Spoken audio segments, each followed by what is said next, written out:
Thank you. Mayor, we're ready. Okay, thanks, Ms. Linder. Hi, everyone. Welcome to the City Council meeting. We appreciate everyone's patience, all of our visitors and guests while we were in our executive session, longer than anticipated. And we thank you all for being here tonight. I know that even some of us having trouble with connections and such, and we know members of the community still disconnected from power, disconnected from internet, many for days and days. So as we sit here tonight as a council, our sympathies with those out there still looking to regain power, and our appreciation to all the folks working to restore that power, all the folks that work for us here at the city who have been for days working 24/7, cleaning up the debris and working to keep things in order. Everyone doing a great job, and we really appreciate that. So our first item of business tonight, we have previously done the roll call, is public comment. And Ms. Linder, do we have anyone for public comment? No, Mayor, we do not. No public comment. All right. And then we move right to our first item on the agenda, which is a study session on community policing. I'll ask Ms. Phelan and Ms. Taylor are going to join the meeting. I know we have other guests with them as well, and we'll let them take it from there. Thank you, Mayor Buck, and good evening, City Council. My name is Megan Phelan, Assistant City Manager. What I'd like to do is just start real quick with reviewing the issue statement that was presented to the prior council back in November. And then Charity will discuss the work plan and then turn it over to Bill De La Cruz, and he can introduce his facilitation and consultant team and also talk about the work plan as well. Does that sound like a good path forward? Okay, perfect.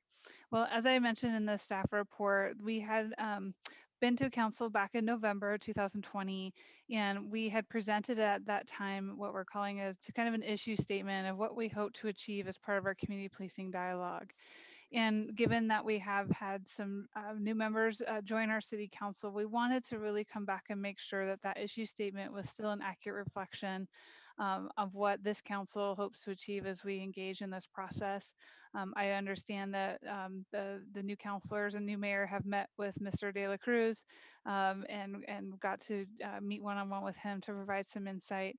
But really what's critical with this issue statement is we need to make sure that it accurately reflects our commitment to equitable outcomes in community policing and really demonstrates what we hope to achieve in this process. But I think just as important, what are we not hoping to achieve? I think we need to be really clear about what we are doing. And I want to pause here for a moment and seek any feedback you all have to provide staff on the issue statement as it was presented in the staff report. Does anyone have any feedback, Ms. Phelan? Okay, Ms. Phelan, looks like you have. All right, we'll take that as acceptance of the issue statement. We appreciate that. And now I'll turn it over to Ms. Taylor.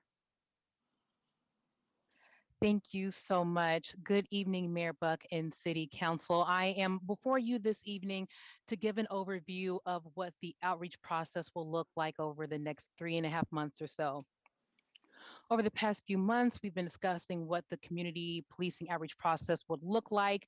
And two of the major pieces of feedback we've heard from previous council and this council is that one, you want to hear from and to interact with the community about its experiences and expectations of our law enforcement services, especially from our Black, Indigenous people of color.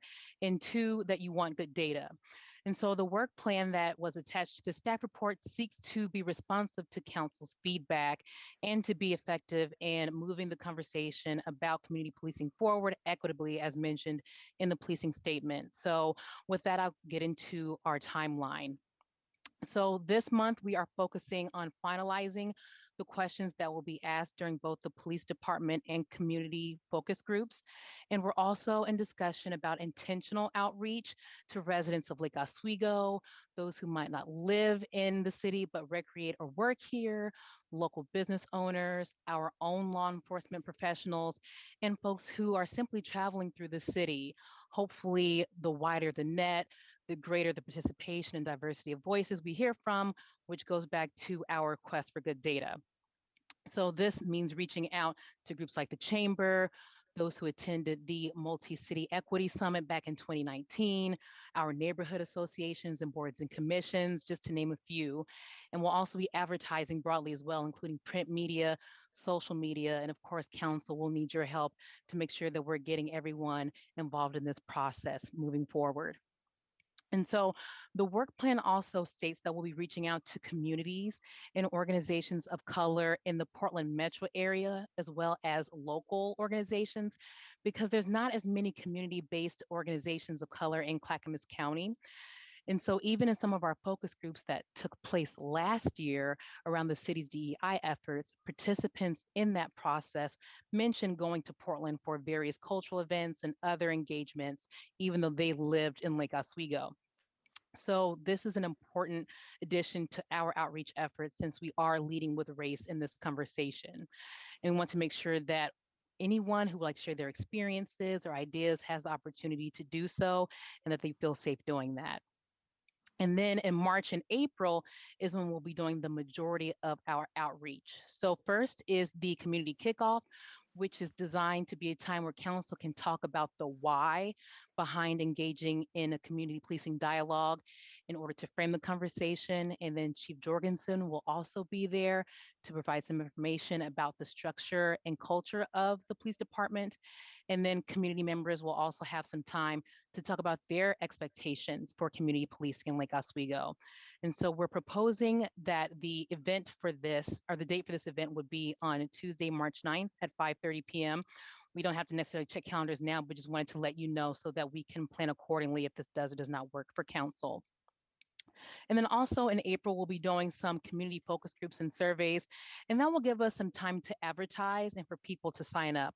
One of the things that we learned for the DEI focus groups that we did last year is that we have to give folks a bit more time to first find out about the event and then to sign up. Because sometimes when people first see something, they go, okay, that sounds great. And they kind of need reminders throughout the upcoming weeks to sign up. So we want to give ample time for that.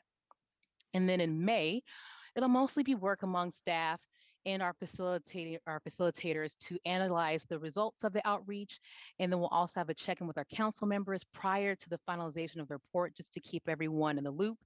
And then last but certainly not least, in June, we will come back to council with a finalized report, and then also to host a community wrap-up event. And the reason why the wrap-up event is important is because not everyone watches our council meetings necessarily, and sometimes they don't even watch them after they're finished. And so we want to be able to provide this time for folks to know about the results of the report and also to engage with council and the police department about the report as well. And so we are thinking that if we do follow this work plan, it really will allow for us to engage in a collaborative and inclusive process with the community, with council, with the Lake Oswego Police Department, and with other stakeholders as well.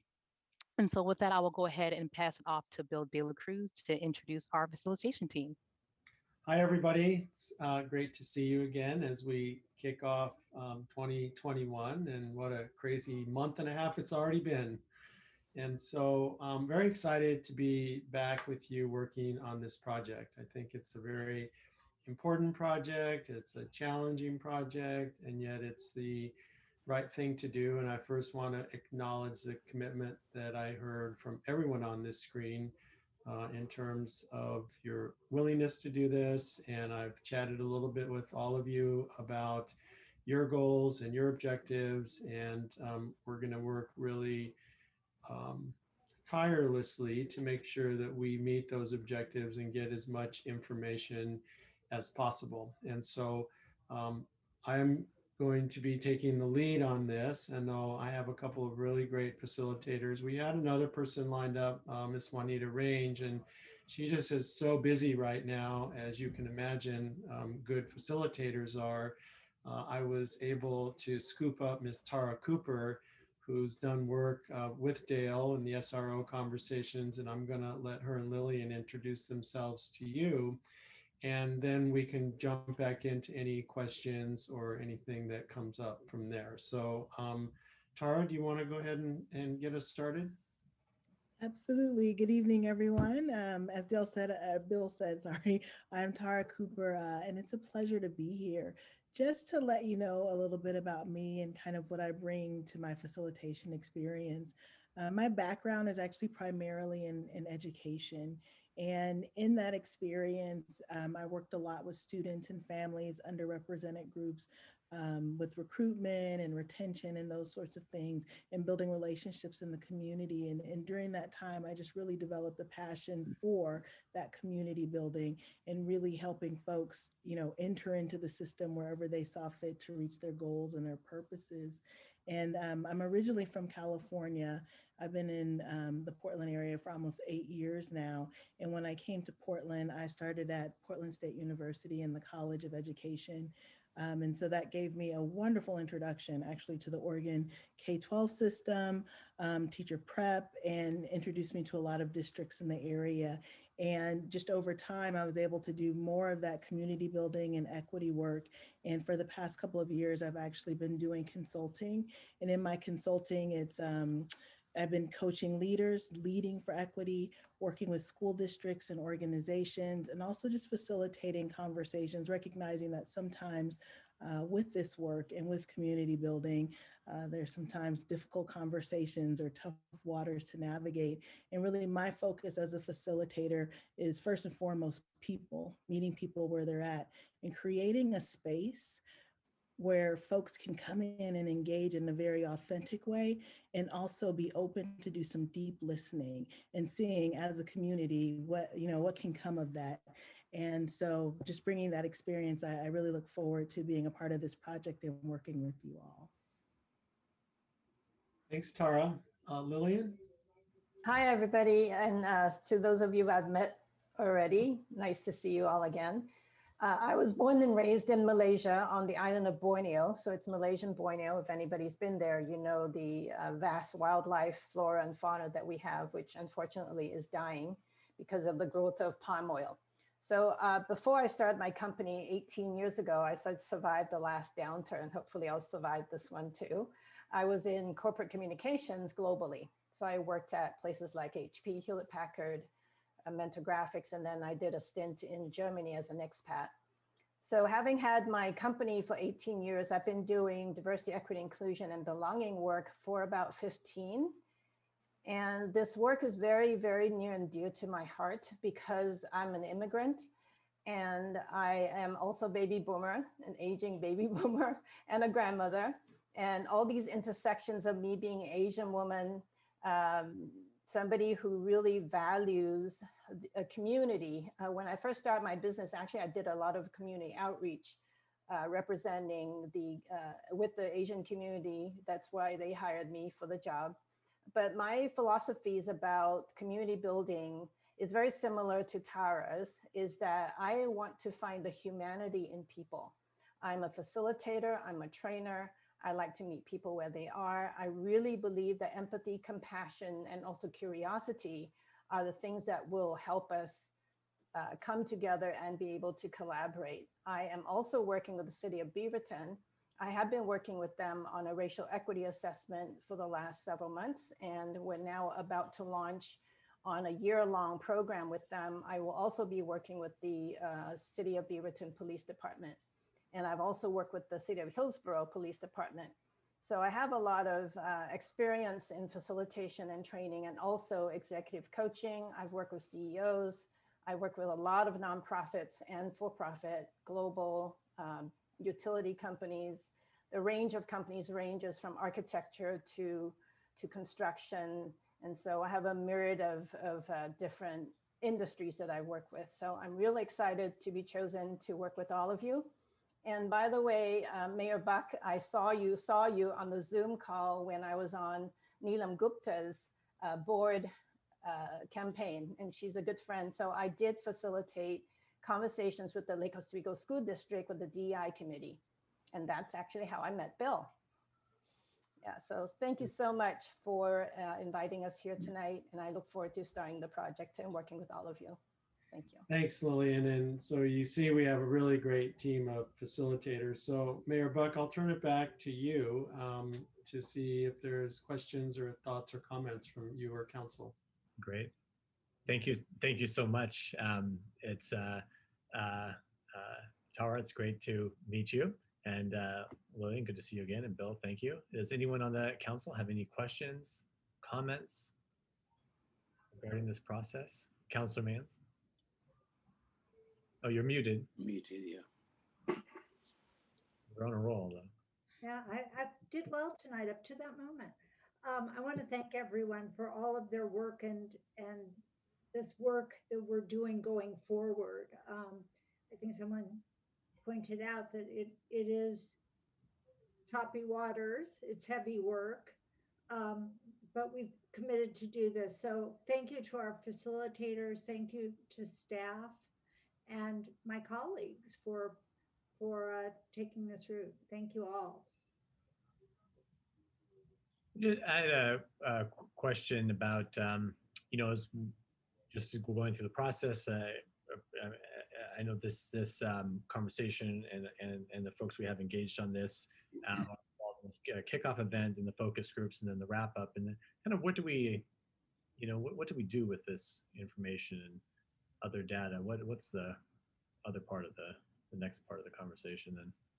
Yeah, great. Well, Great. I think, Go can ahead. I start, Bill? And I'm actually going to ask Dale then, and then I would love to hear what you have to say. I think our hope is that, as I tell people all the time, I think our police department does a really good job and is very aligned with the community's values, but we could do an even better job. And we could be even more aligned with the community's values. We also know that there are roots of racism in policing in America. And I think that Dale and I are both committed to essentially rooting them out of our department so that we build not only an external culture, but an internal culture where every person who wants to be a police officer can be successful in our department. So Dale, do you want to? So I think we come out of this with an action plan that Dale and I implement with your help and cooperation. Dale, do you want to pile on? Yeah, Mr. Mayor and Council, it's what a team that we have assembled. I will tell you that it's better than an all-star team if you're playing sports, and I have all the confidence in the world in the facilitators, in what Ms. Taylor and Assistant City Manager Phelan have done to bring this together. And they have been very inclusive to our police department, making sure that we have a seat at the table, because really we're talking about our department. And so we've been very collaborative in making sure that we're there. To kind of add a little bit to what City Manager Bennett had mentioned, we envision, we're not perfect, and we're never going to be perfect. We're human. And anywhere where we can find a gap and then bridge that gap is a win for not only our community, our profession, but also for our department. And so I kind of envision kind of a gap management style where we identify a gap that might be there and bridge that gap.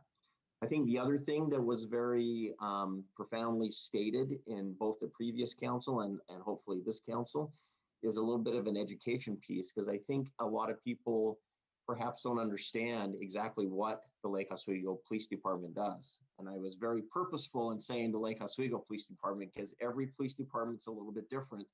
Every police department has a little bit different vision. And our police department definitely has a different vision than a lot of, not that it's better, not that it's worse, different. And so I want to make sure that we have some time to talk about some of the things that we do that sets us apart, that makes our police department truly a little bit more part of the community.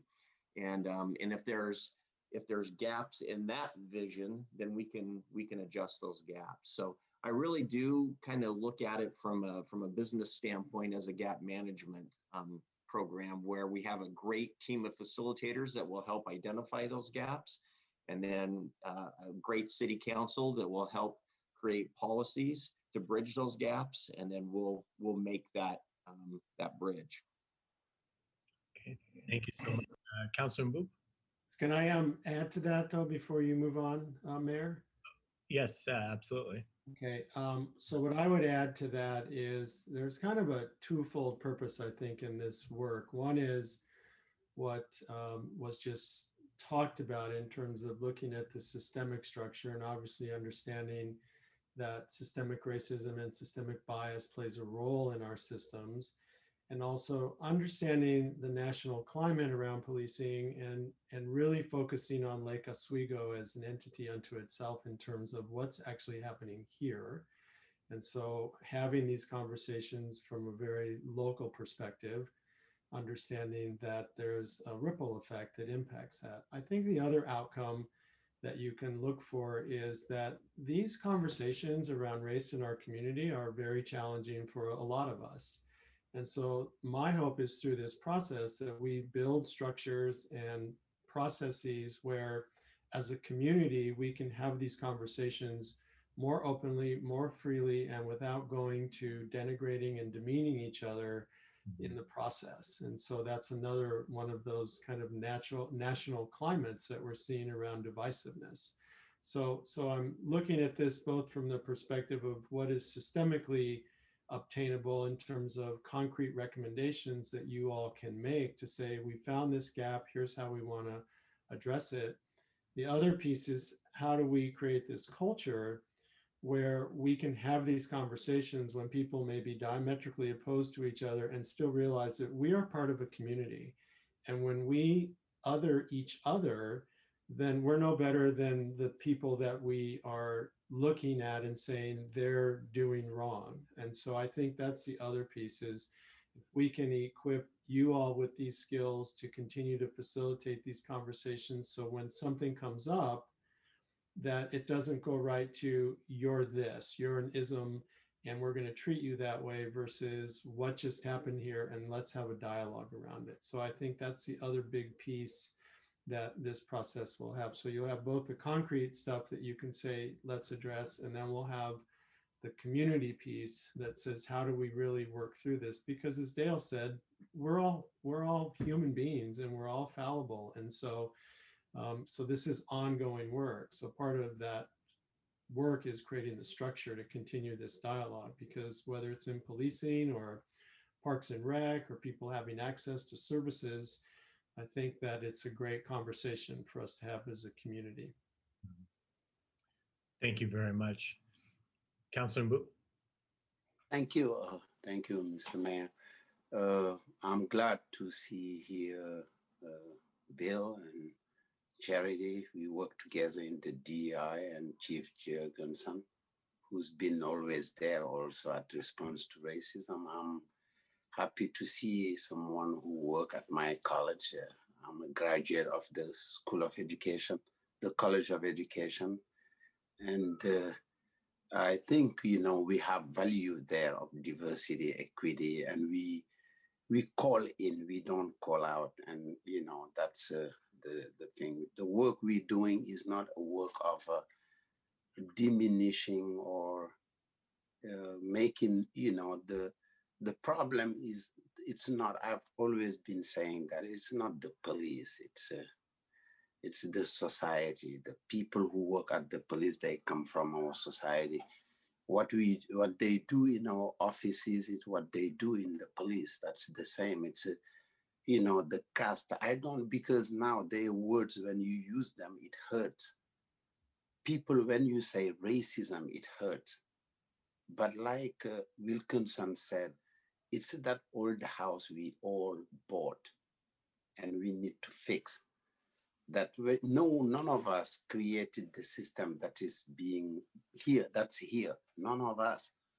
But we have the obligation and the moral and the courage to face it and to fix it. And that's why my question is, the problem, we're not gonna solve racism in our police department overnight, or in our administration, in our schools, and everywhere, because I was reflecting this morning on my morning walk, how often a child from 3 to 12, because I work with them, meet with the police. How often a child from 3 to 12 meet with a teacher.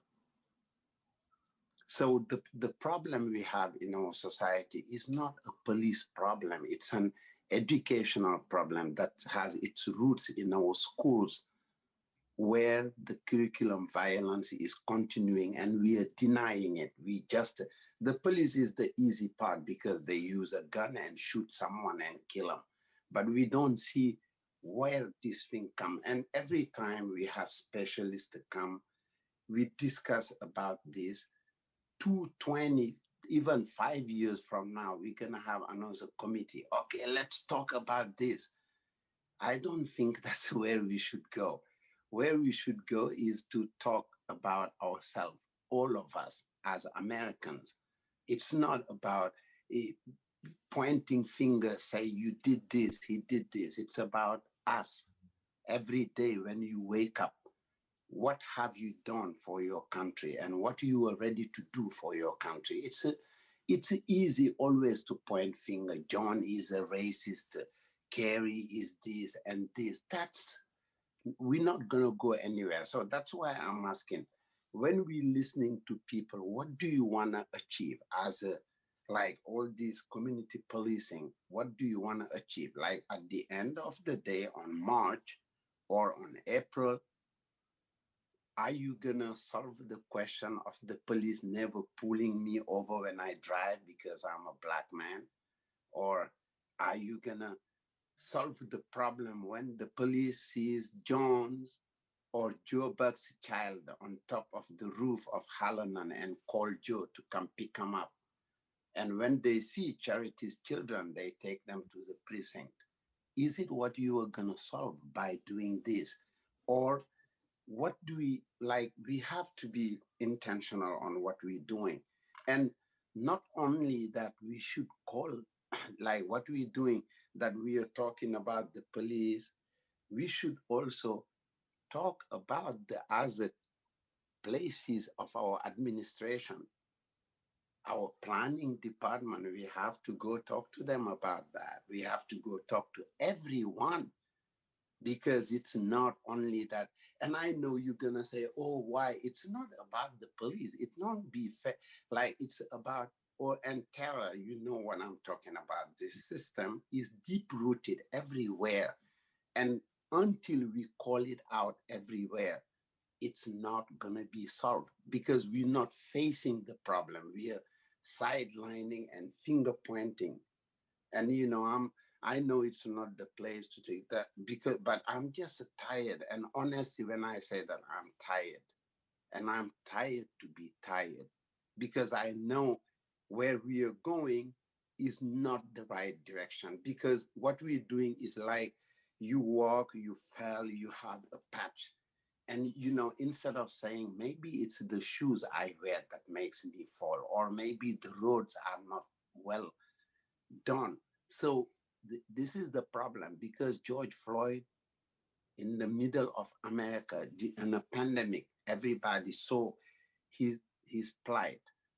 And we say, okay, now let's talk about the police. If it wasn't that, we won't talk about that. So because it's them that we see, but we did not see those who do other things that's worse than the police. And it's in our system, an administration system, in our schools and everywhere. So when we are calling the system, we just don't take one link of the system. We should look all the system itself. It's our administrations, the police, the fire department, the planning department, all the department in city government and in the state. We should check them out and see the biases that are in there that make, because you fix the police, but who's recruiting the police? It's some people in the administration. Who's recruiting those people who recruit the police? So it goes, I'm sorry that I'm being vague, but it's just like, I want you to say what lens and what data. Are you going to use only qualitative data or quantitative data? How are you going to, check validity of your data and all those to just give us something that's reliable, that we can use? Because I have people I know who work on policing and economy in Chicago. I send it to the mayor and some people. That's folks I know. They do work academic work on how many times the police pull over. We should know how many times the police pull over people, how many times they use forces, how many. It's not just we talk that, oh, we come and teach biases and stuff. It's not going to solve anything. We're going to come here again and discuss these things. That's why I'm sorry, but that's my frustration on all this. But I commend your courage and your commitment to solve this problem. Thank you for your work. Thank you. Thank you very much. I think kind of touching on Councillor Umbup is going with that. I think we realize the limitations. So many times, we want to solve all the problems we can, here in the city, but we only provide certain services ourselves, and we work in cooperation with other government jurisdictions and other systems that a lot of times the services or lack thereof being provided lead to a lot of the issues that we face here in our community that are oftentimes beyond our control to address, other than our ability to advocate and be good leaders outside the boundaries of of our community. Yet the conversation is absolutely important one, and I think our folks, especially in law enforcement, right? You are our 24/7 call. I mean, you are the ones you get called for everything, and so you're seeing a lot of the kind of what goes on behind the scenes of the day-to-day here in this community, and some of that is law enforcement related, and some of that is just society related. I think what we talked about at our council retreat, the idea of 21st century police department, looking at the fact that we have a changing community, changing needs in the community over time, and as a council, we want to be responsive to the needs of this community and make sure that the people who are out on the streets interacting with our residents are equipped with the tools and the training. We have the right people for the right jobs to meet the needs that are out there, and understanding that as a city, we don't provide the full suite of services that folks in any community would need. And so hopefully we can be also good partners and be providing good information to our colleagues at the county and the state, because these issues definitely go beyond the walls of Lake Oswego. So, but very much looking forward to the work together with all of you, and that's all I have to say. No, okay, Bill. Yeah, I wanted to talk a little bit to what Massine shared and understand and appreciate that this systemic issue is really large. And part of what we're doing with this is creating a process to have this conversation that can be replicated when you start to look at other systems. And so right now, there really isn't a really strong model for community engagement in this conversation that doesn't end up in people feeling othered. And so part of this objective starting here is looking at this policing structure to say what's happening here. And of course, if there's ripple elements that we see or hear about in other parts of our systemic structures within the city, we can bring those forward as well.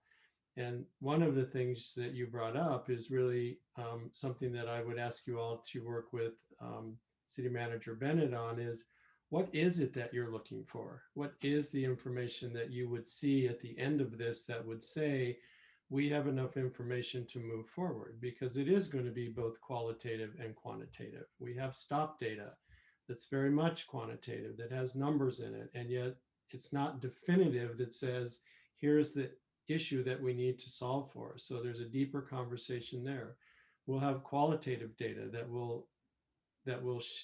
people will be sharing, here's been my experience.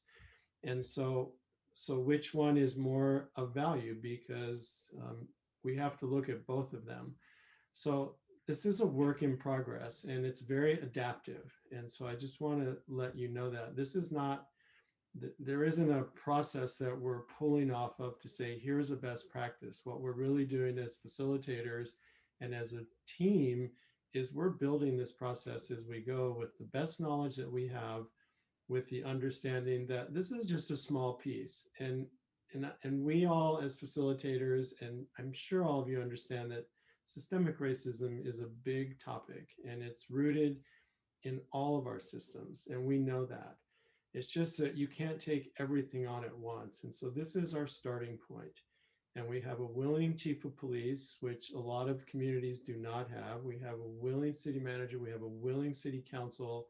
So let's embark on this journey from that lens and know that we are all transparent about this and are more than willing to take your feedback, your information. And it really is important that we are facilitating your process. So we didn't create the issue statement. That was created by members of this council and the previous council. We're not going to tell you the information that you need. We would like for you to share with us to say, this is what we're really looking for.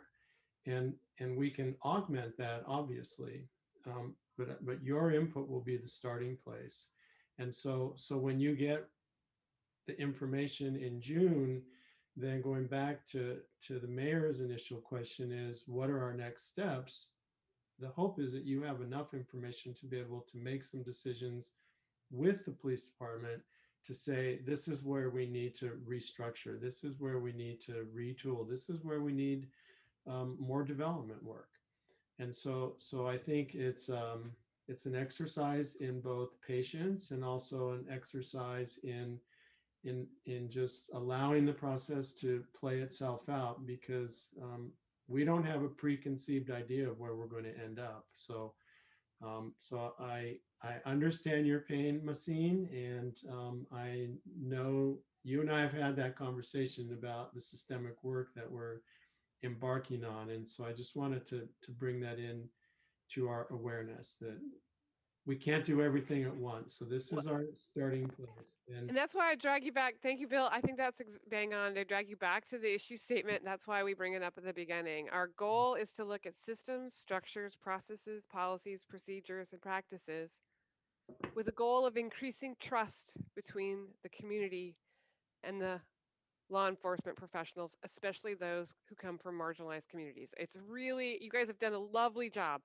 I agree with you, Ms. Hen, that we aren't going to solve systemic racism, but I believe we can improve.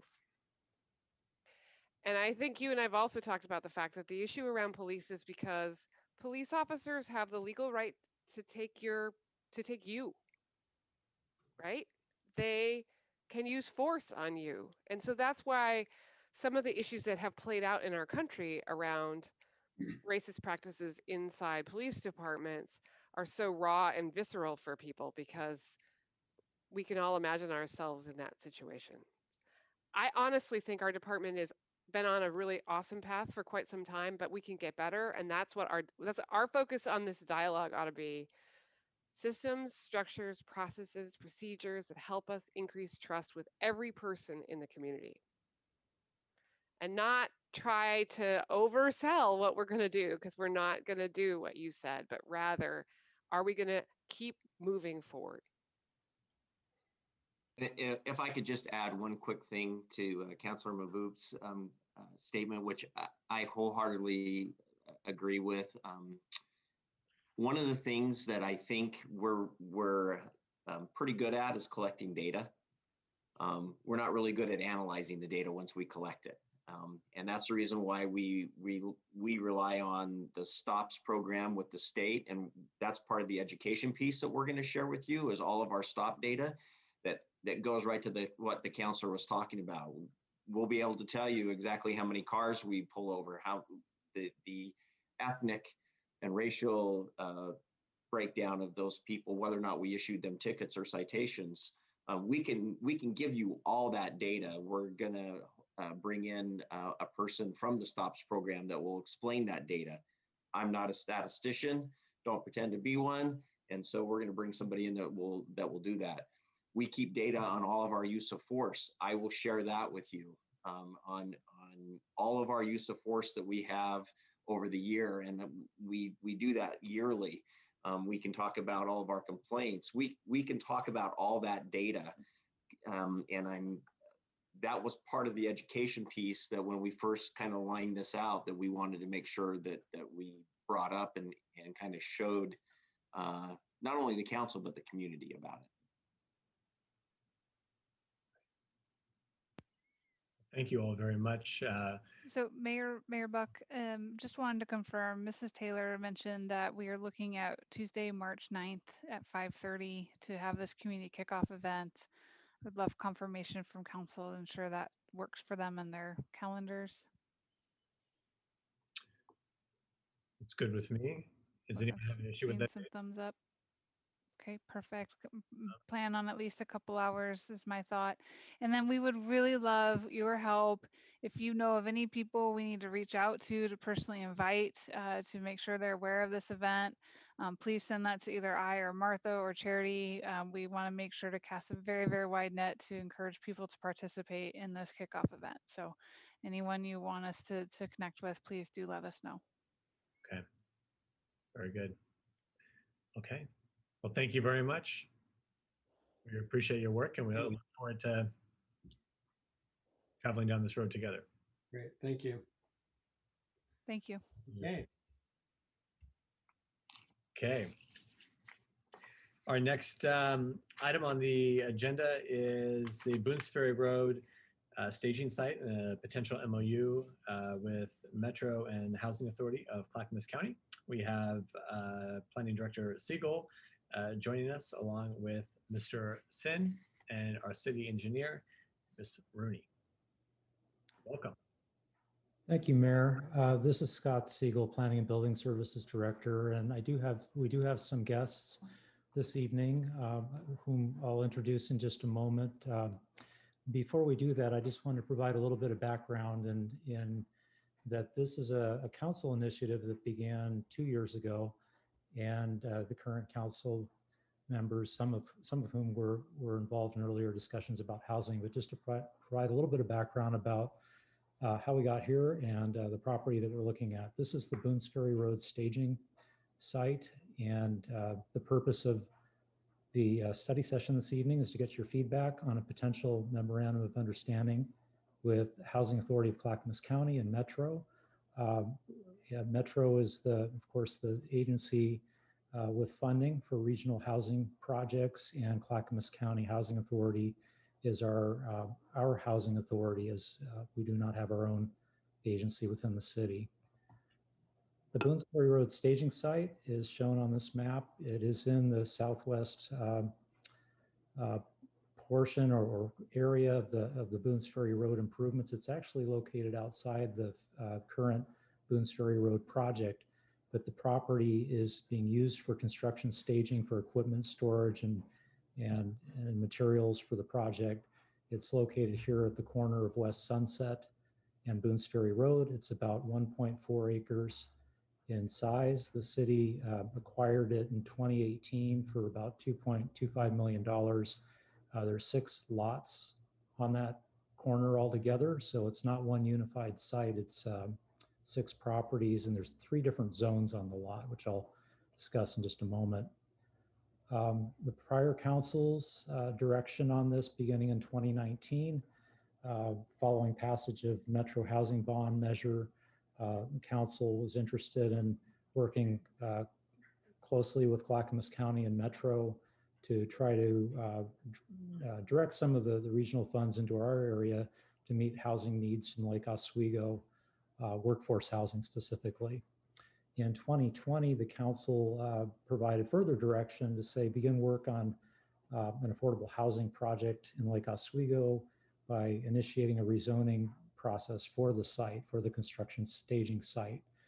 So we did spend quite a bit of time in 2020 reaching out, of course, to the Housing Authority of Clackamas County and Metro to try to better understand how the city might participate in a project like this, what our role would be relative to Metro and the county, and more importantly, what resources the agencies could bring to bear on a project here. And I'd say that our discussions have been very productive, and we've learned a lot.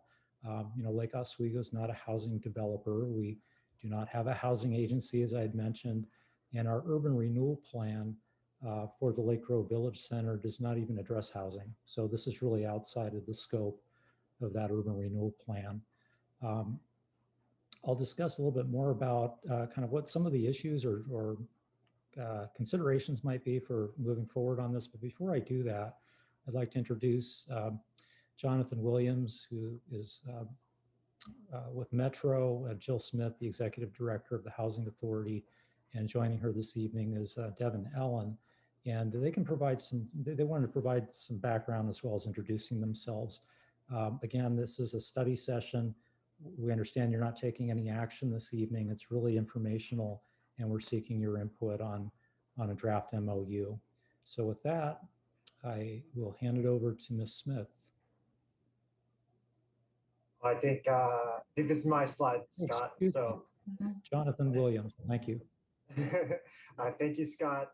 Thank you, Mayor and City Councilors. On behalf of Metro, I'm very happy to be able to join you tonight. And I'm just going to speak very briefly about Metro's affordable housing site acquisition program, and then I'll turn it over to Jill Smith to speak about the housing authority's role and interest in the site, and then Scott will take it from there. So the mechanism that Metro has with regard to this site is our affordable housing site acquisition program. It is a creation of the regional housing bond that was passed by voters in November 2018.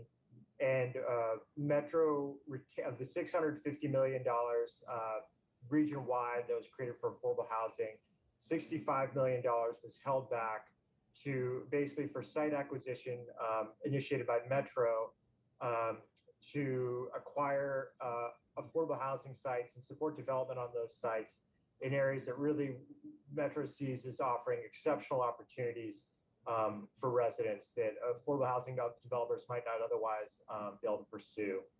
And so we have $12.9 million allocated specifically for site acquisition and to support development of affordable housing in Clackamas County.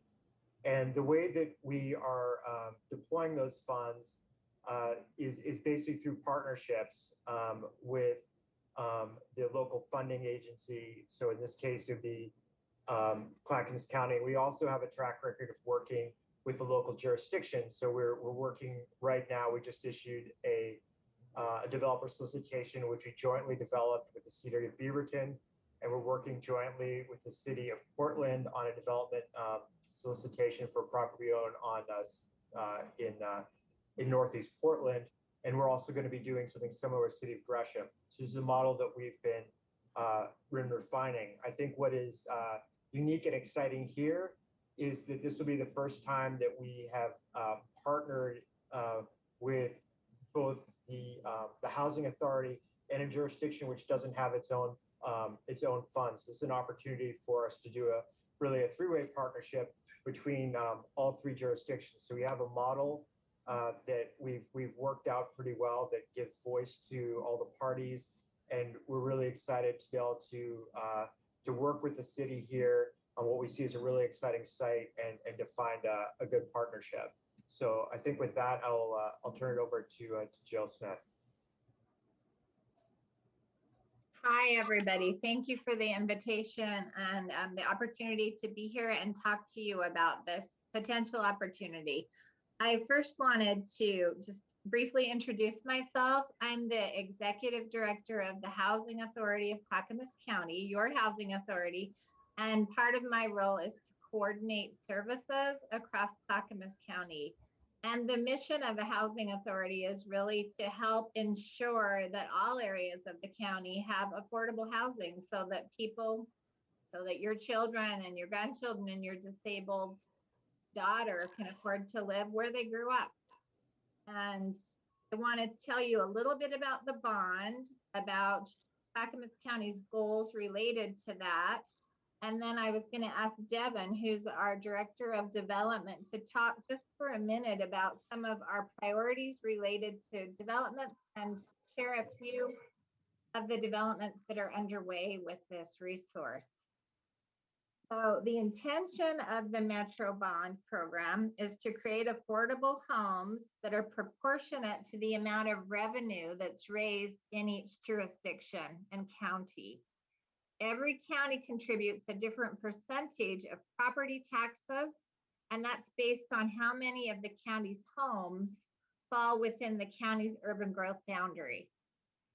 So Clackamas County's portion of the revenue generated through property taxes within the UGB is 21% of the overall bond. And that's just a bit over 116 million.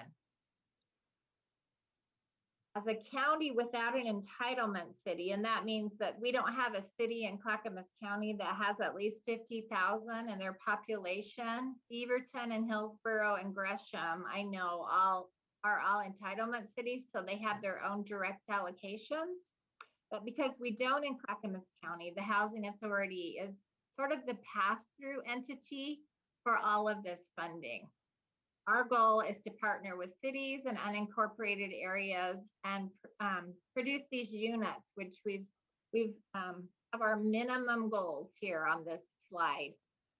We do intend and expect to exceed these, and we'd love to have you help us get there. 2,500 residents that are low income will be housed as a result of just this bond measure, which means 812 units. And the way we get to 2,500 is because we're required to commit that 406 of those units serve families with children. So they're 2-bedroom and higher. 40% of those units have to serve families earning 30% or less of area median income. And when I say that, I assume people have no idea, because I don't have any idea what that number might be. So an example of that would be, say you've got a single mom with 2 children. She would need to earn $24,870 a year to be at 30% or less of area median income. Somebody that's earning a three-member family earning 50% or less of area median income is $41,450 a year. Just a few examples for you. And then on the chart up here, we've got examples of different actual wages that we researched in Clackamas County, what these folks earn annually, and what kind of income bracket they might fall in for what affordable housing truly is, to help you understand. So we were also authorized with this Metro Housing Bond to create a few units that fall for people that are in that 61 to 80% bracket. So a firefighter and his family could afford to live in those units, or an elementary school teacher, and those are their wages. 10% of the units can serve that threshold of folks. This is a super exciting opportunity. And I want to have Devin speak for just a minute about some of our goals and some of the projects that we have. 4 projects actively underway. And Devin, like I said, is our Director of Development.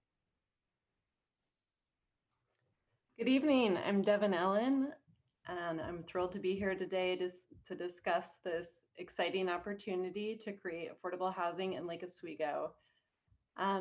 So in 2019, the Housing Authority in Clackamas County completed a thorough community-focused process to develop our local implementation strategy, or LIS. This outreach process resulted in hearing from hundreds of community members and dozens of local stakeholder agencies and jurisdictional partners. And the LIS serves as a guide for the county and our partnering communities as we create affordable housing using the Metro Housing Bond. So our LIS outlines a commitment to displacement prevention, advancing racial equity and inclusion, creating affordable housing options in locations where there are none, and helping address homelessness in the community. And some of the key LIS goals that the Boones Ferry project could fulfill are creating opportunity throughout the region, creating opportunity for those in need, and providing new affordable housing in areas that have good access to transportation, grocery stores, schools, commercial services, and community amenities. And the images on the slide are renderings from 2 projects awarded bond funding through Clackamas County's 2020 bond solicitation. On the left, we have the Fuller Road Station project in unincorporated Clackamas County, which is slated to break ground this month. And on the right, we have Good Shepherd Village located in Happy Valley. On the next slide, we have a map showing where our current bond awarded projects are located. And we're so excited by this opportunity to partner with Metro and the city of Lake Oswego and to see some of the bond funds flowing to the west side of the county. And with that, I'll pass it back to Scott. Thank you, Devin, and thank you, Jill and Jonathan.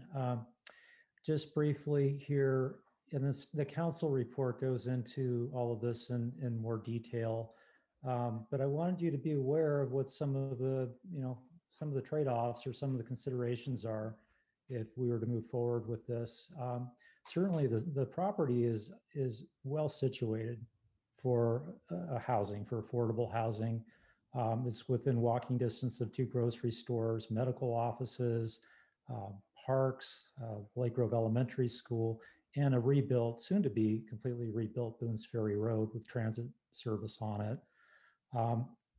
This isn't just a social, or it isn't just a housing issue. It's also an economic development opportunity for the city, as much of our workforce in the west part of Lake Oswego is in the service sector, and those are lower wages, and we know that we don't have the data, but we know that we have a considerable amount of people who are commuting from outside the area to come and work in our local shops and restaurants and offices. And the Cruiseway corridor, of course, is nearby as well. So it is well situated. The planning for the site is not really dialed in for housing. It's within the West Lake Grove Design District, which has some very specific zoning regulations in an area that has multiple zones. And so this collection of properties has 3 different zones on it. It'll have to be rezoned in any event to really make it viable as a redevelopment site. Whether it's office commercial, although a portion of it could be developed with office commercial today, it's not set up for housing. So it will need to be rezoned. There's a process for that, of course. The zoning process would go through the Planning Commission, who would make a recommendation to City Council. But before we would do that, we would want to reach out to the adjacent neighborhoods and have a dialogue about what may be planned for the site. So there's a process for that. There's also the Boones Ferry Road project itself, which is scheduled to run through the end of this year. I think this aligns well with the county's notice of funding availability, and the timing for all of this would allow the city to complete phase 1 of Boones Ferry Road. But there is, a decision to be made as to whether the site should be retained for phase 2. And phase 2 is not planned, designed, or scheduled at this point. So that's out in the future. In discussions with city engineering and redevelopment, we believe that the property is really not well situated for phase 2 of Boones Ferry Road, which is further to the north, or the east rather, and that it would be preferable to look for an alternate location to do staging on that part of Boones Ferry Road when the city does get to that point in designing the project. There's also a limitation on how LORA funds can be used. So the property was purchased with LORA funds, and the city were to sell the property for redevelopment with affordable housing or any other purpose, those funds need to come back to LORA and make the district whole. Those are funds that the district would use to plan and design phase 2 or public parking. There is a use for that, and the redevelopment plan does not include affordable housing. One option would be to amend the redevelopment plan to include a housing development project. There'd be a cost associated with doing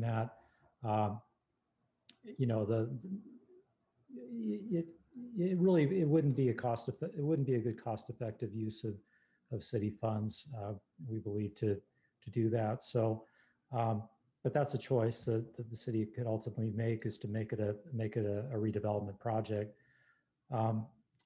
Then the window for Metro funding, it's not going to be available forever. The county has a solicitation process and a schedule that they need to adhere to under the Metro housing bond. And this is an opportunity for the city to partner and to be part of bringing affordable housing to the site.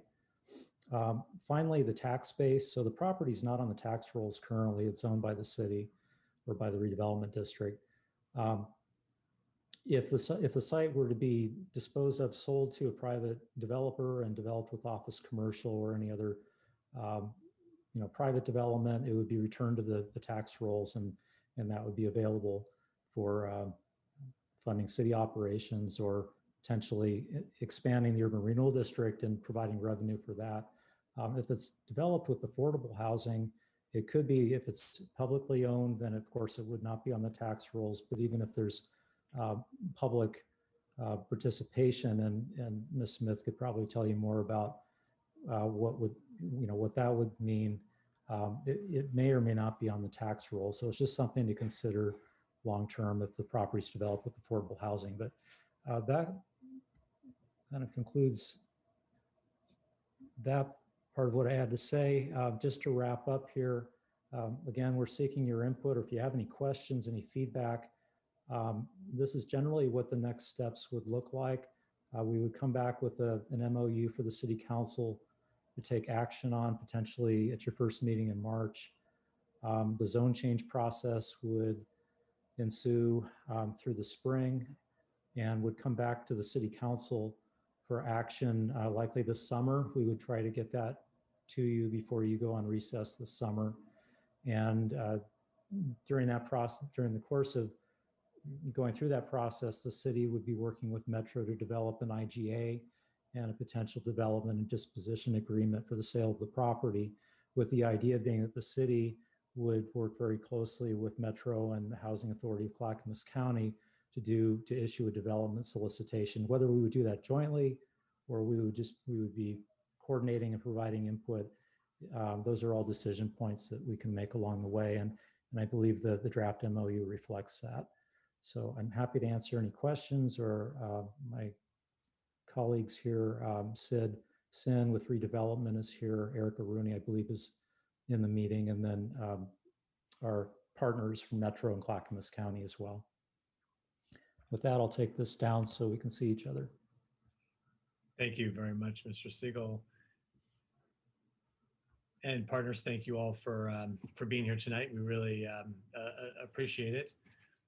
I have two questions. One, for our partners, what is the likelihood, or what is the process, by which the funding would, be guaranteed for this project? If we were to be moving forward, with a zone change, would we do that only after we know that Metro can acquire the site, or would we be doing that concurrently? How does that work?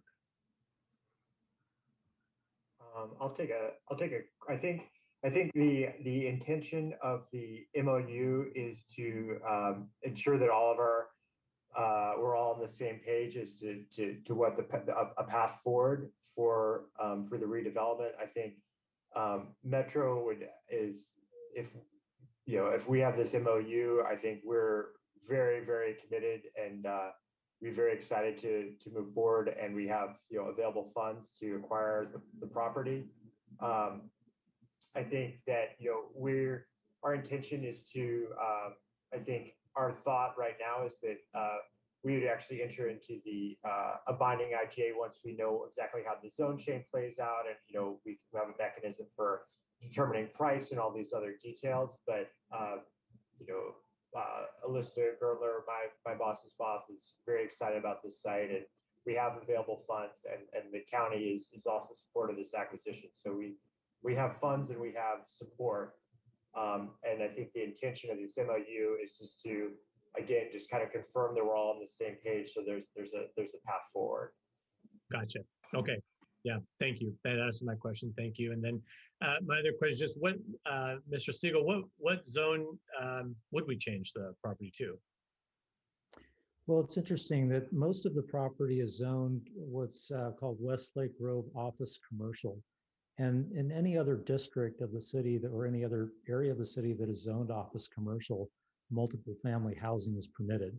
So it's just not permitted in this area. It's unique to the Westlake Grove Design District. So it may be that that office commercial designation remains, and of course that would maintain the ability to develop office or other commercial uses on the site. It would also support development of commercial services or other supportive services to affordable housing if that were, if that opportunity became available. So I don't know, we don't know what that end zoning would look like, but we know that it would have to allow multiple family housing. One thing, Mayor and Council, that I forgot to mention that I would be remiss if I didn't say, last week I got a call from a commercial broker who was interested in what we're talking about here this evening, because she represents someone who wants to develop medical office space, and they were wanting to know if the city was committed to moving forward with something other than private development. So there is interest. I guess I'm bringing it up because there is interest in the market for this site and for development of medical office space, notwithstanding what you might hear about COVID office utilization and that sort of thing. Thank you very much, Councilor Nguyen. Thank you. Maybe I missed it in the slides, but so just so I understand this project, so the city owns the land, and if Metro were to work with the city in developing this project, is there going to be an additional, I guess cash outlay from the city? Do we need to pay? Is there going to be an extra cost to the city beyond this? That's a good question, Councilor Nguyen. I would say the MOU as it's drafted, it leaves that option open in terms of how the city may contribute or whether the city contributes. I think there's an expectation that the city would contribute in some way. We don't have to decide that. I mean, you don't have to decide that tonight. I can tell you that we do have affordable housing incentives that the council has adopted that would be available to any affordable housing developer that include things such as system development charge waivers and development review fee waivers. If the city had an infrastructure project that that engineering said we really want to fix this part of Boones Ferry Road or this part of an adjacent street, and that would be something that would be required for redevelopment of the site. That's another way that the city might participate, but we haven't made any commitments, obviously, and I think the MOU leaves it open to having that conversation. Okay, and as a follow-up to that, so I guess to our partners at Clackamas County at Metro, do we have enough? Would there be enough funds to fully build out this project if the city were not to contribute anything beyond maybe a waiver of SDCs?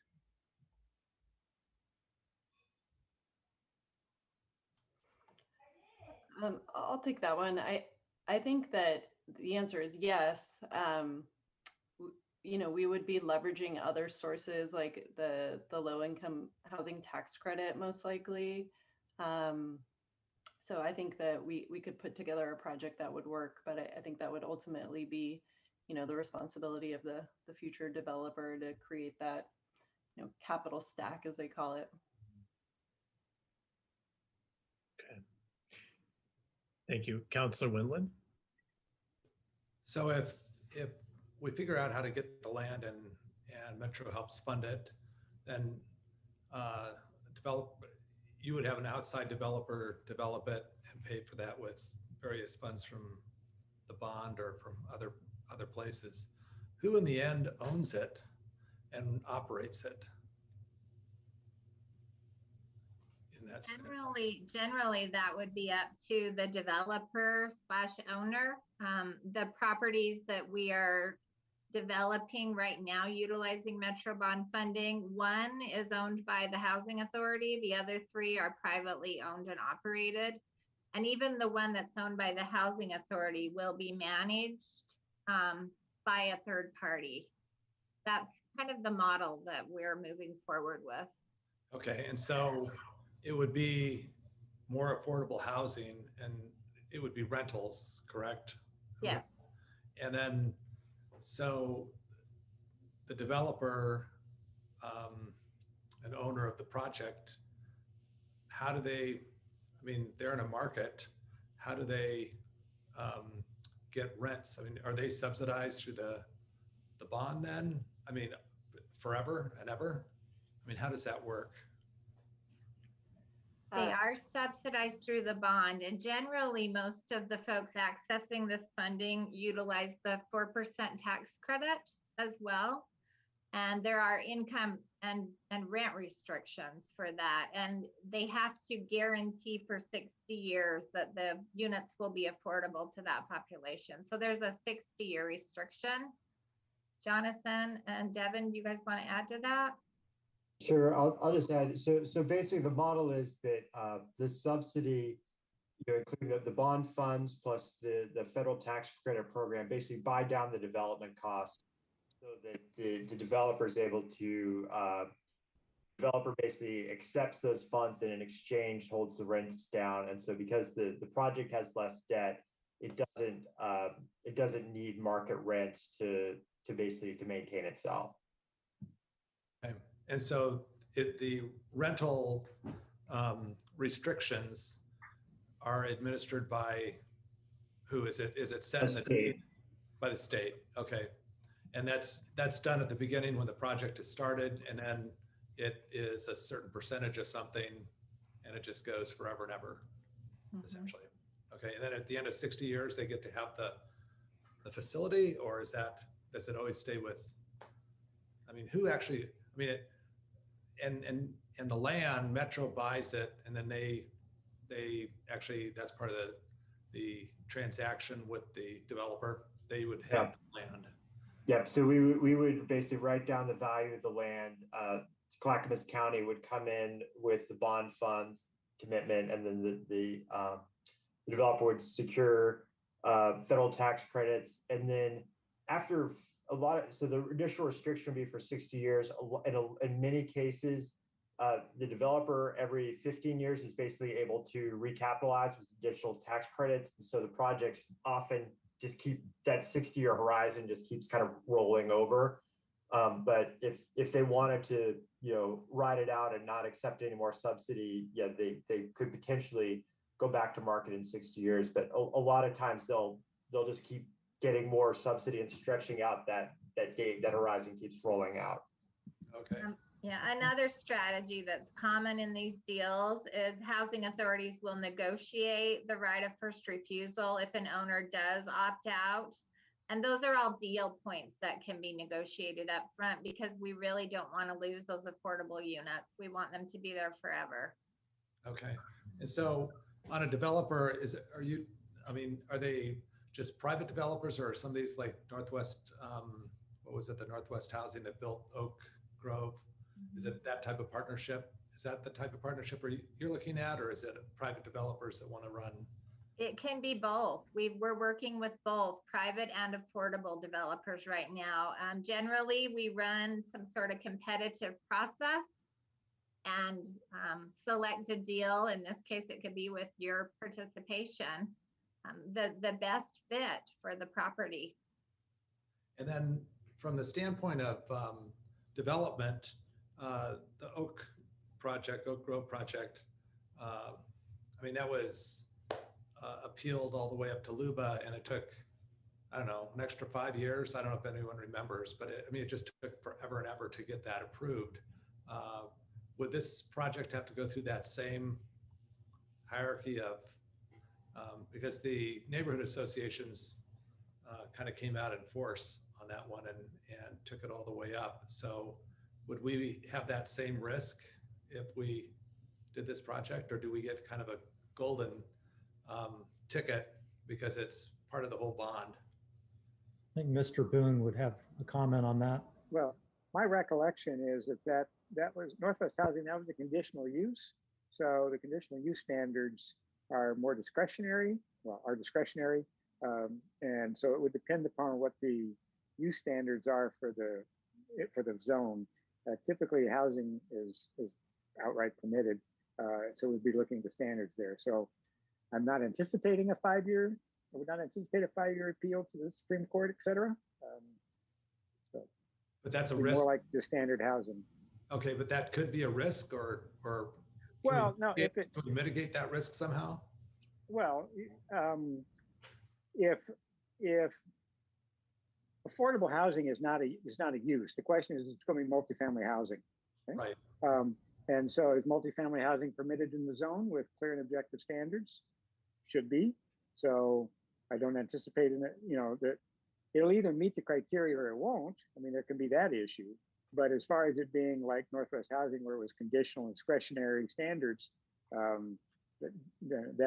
won't exist. So I would not anticipate a lengthy appeal process. Great. Thank you. Okay. Thank you. Councilor Mans. Thank you. My question involves the 60-year timeline and the sale of this building, if in fact it is a private developer. I understand if it's completely done under the housing authority, or I think I understand, there may be different rules. I mean, 60 years is a long timeline and many things happen. So how do you enforce such a thing? And are there examples of anything like this in Portland that we could look at, or even in the state of Oregon or in the United States? I'm just a little confounded by that.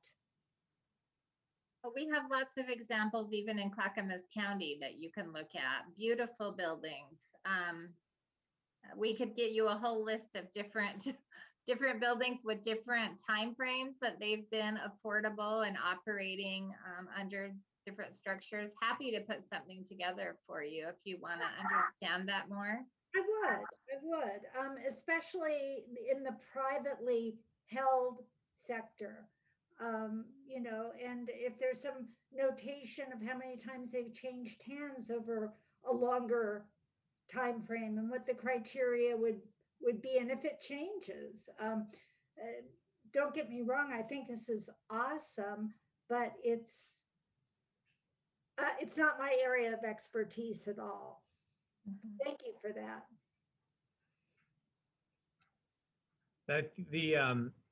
Thank you, Councilor Mans. The other we haven't talked about, but the component of this lot, is right now it's serving as the staging area for, obviously, that was discussed for phase 1, but as we all know, there is a second phase to Boones Ferry Road, which will also need a staging area. And I know this lot, the Lake Grove, business community doesn't view this lot as a viable site for the staging area for phase 2, just because of, its location at the kind of the phase 1 end of the district, and phase 2 taking place on the other side of the district. And of course, the unknown kind of timeline right now too for phase 2. But obviously, I guess what I'm saying is there's kind of a blessing from the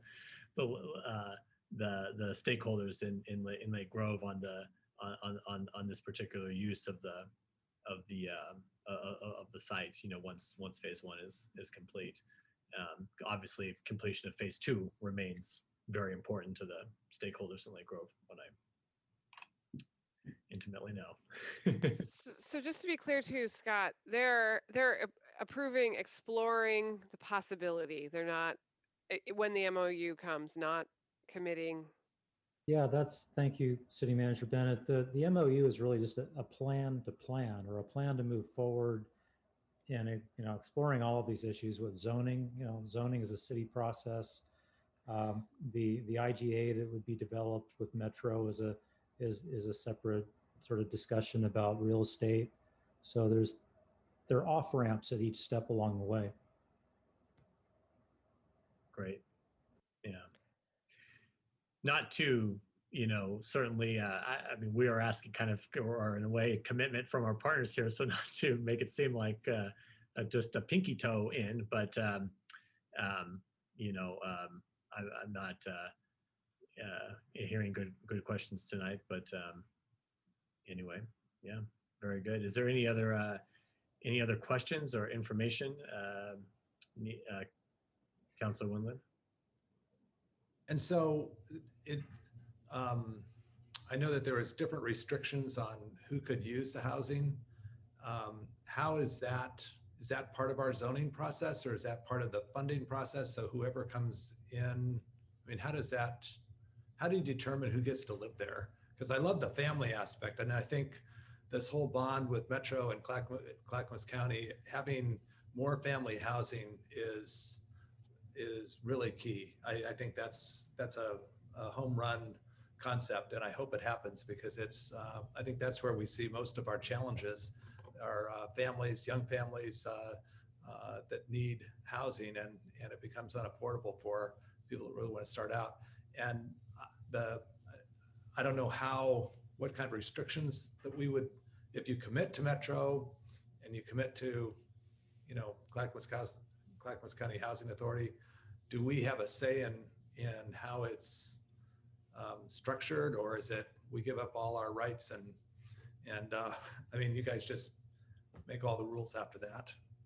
And it's and I know you're friendly and partners and everything like that, but I'm, once again, we have kind of a very active community, as you probably know, like Oswego, and I'm just thinking, as some of our residents will be coming to testifying, trying to answer some of the questions that they may have. Yeah, so the development program or the units and who the units are designed for or restricted for, that's not a zoning issue. However, that is something that the city, I think, when we're developing a solicitation for the project, when Clackamas County and the city are working together to scope that, those are conversations that I would expect us to have. And I'll defer to Jill and Devin for any detail on that. Generally, and Devin, please weigh in. Generally, the process we've used to date is we solicit for a developer that can enable us to meet our goals. The goals that I shared with you all on the Metro bond, we are required to meet those. And we're actually exceeding them right now. So we would expect large portion of the units to be for family-sized units, and we would score points for the developers that applied with family-sized units. Some of the units would have to serve people earning 30% of area median income or less. An example of that might be some senior units in there for people who get Social Security. All of those folks qualify to live there. It can also be disabled homeless people, and you can be part of that scoring process. So say we got a variety of different applications. We'll say you're going to get extra points because the city and the Housing Authority and Metro jointly are looking for this project at this site. And then we see, what comes in. Another piece of this that I really think it's important for everyone to understand is we also just had Metro, in partnership with Metro, pass the Supportive Housing and Services measure. I'm sorry, my puppy's playing with toys. And that allows us to provide rent assistance and deep services on a site. So resident services and wraparound services, employment training, all kinds of things we can afford to do now on location that we couldn't afford before. And that is something that we will be prioritizing for all of our bond funded projects as well. So it's a really unique opportunity. Great. Thank you. Well, I, as not only as mayor, but as a business neighbor and residential neighbor to this property, very excited about the prospects of this this project. I'm appreciative to past councils for continuing to kind of move this forward to where we are here tonight, and appreciate all of your partnership. And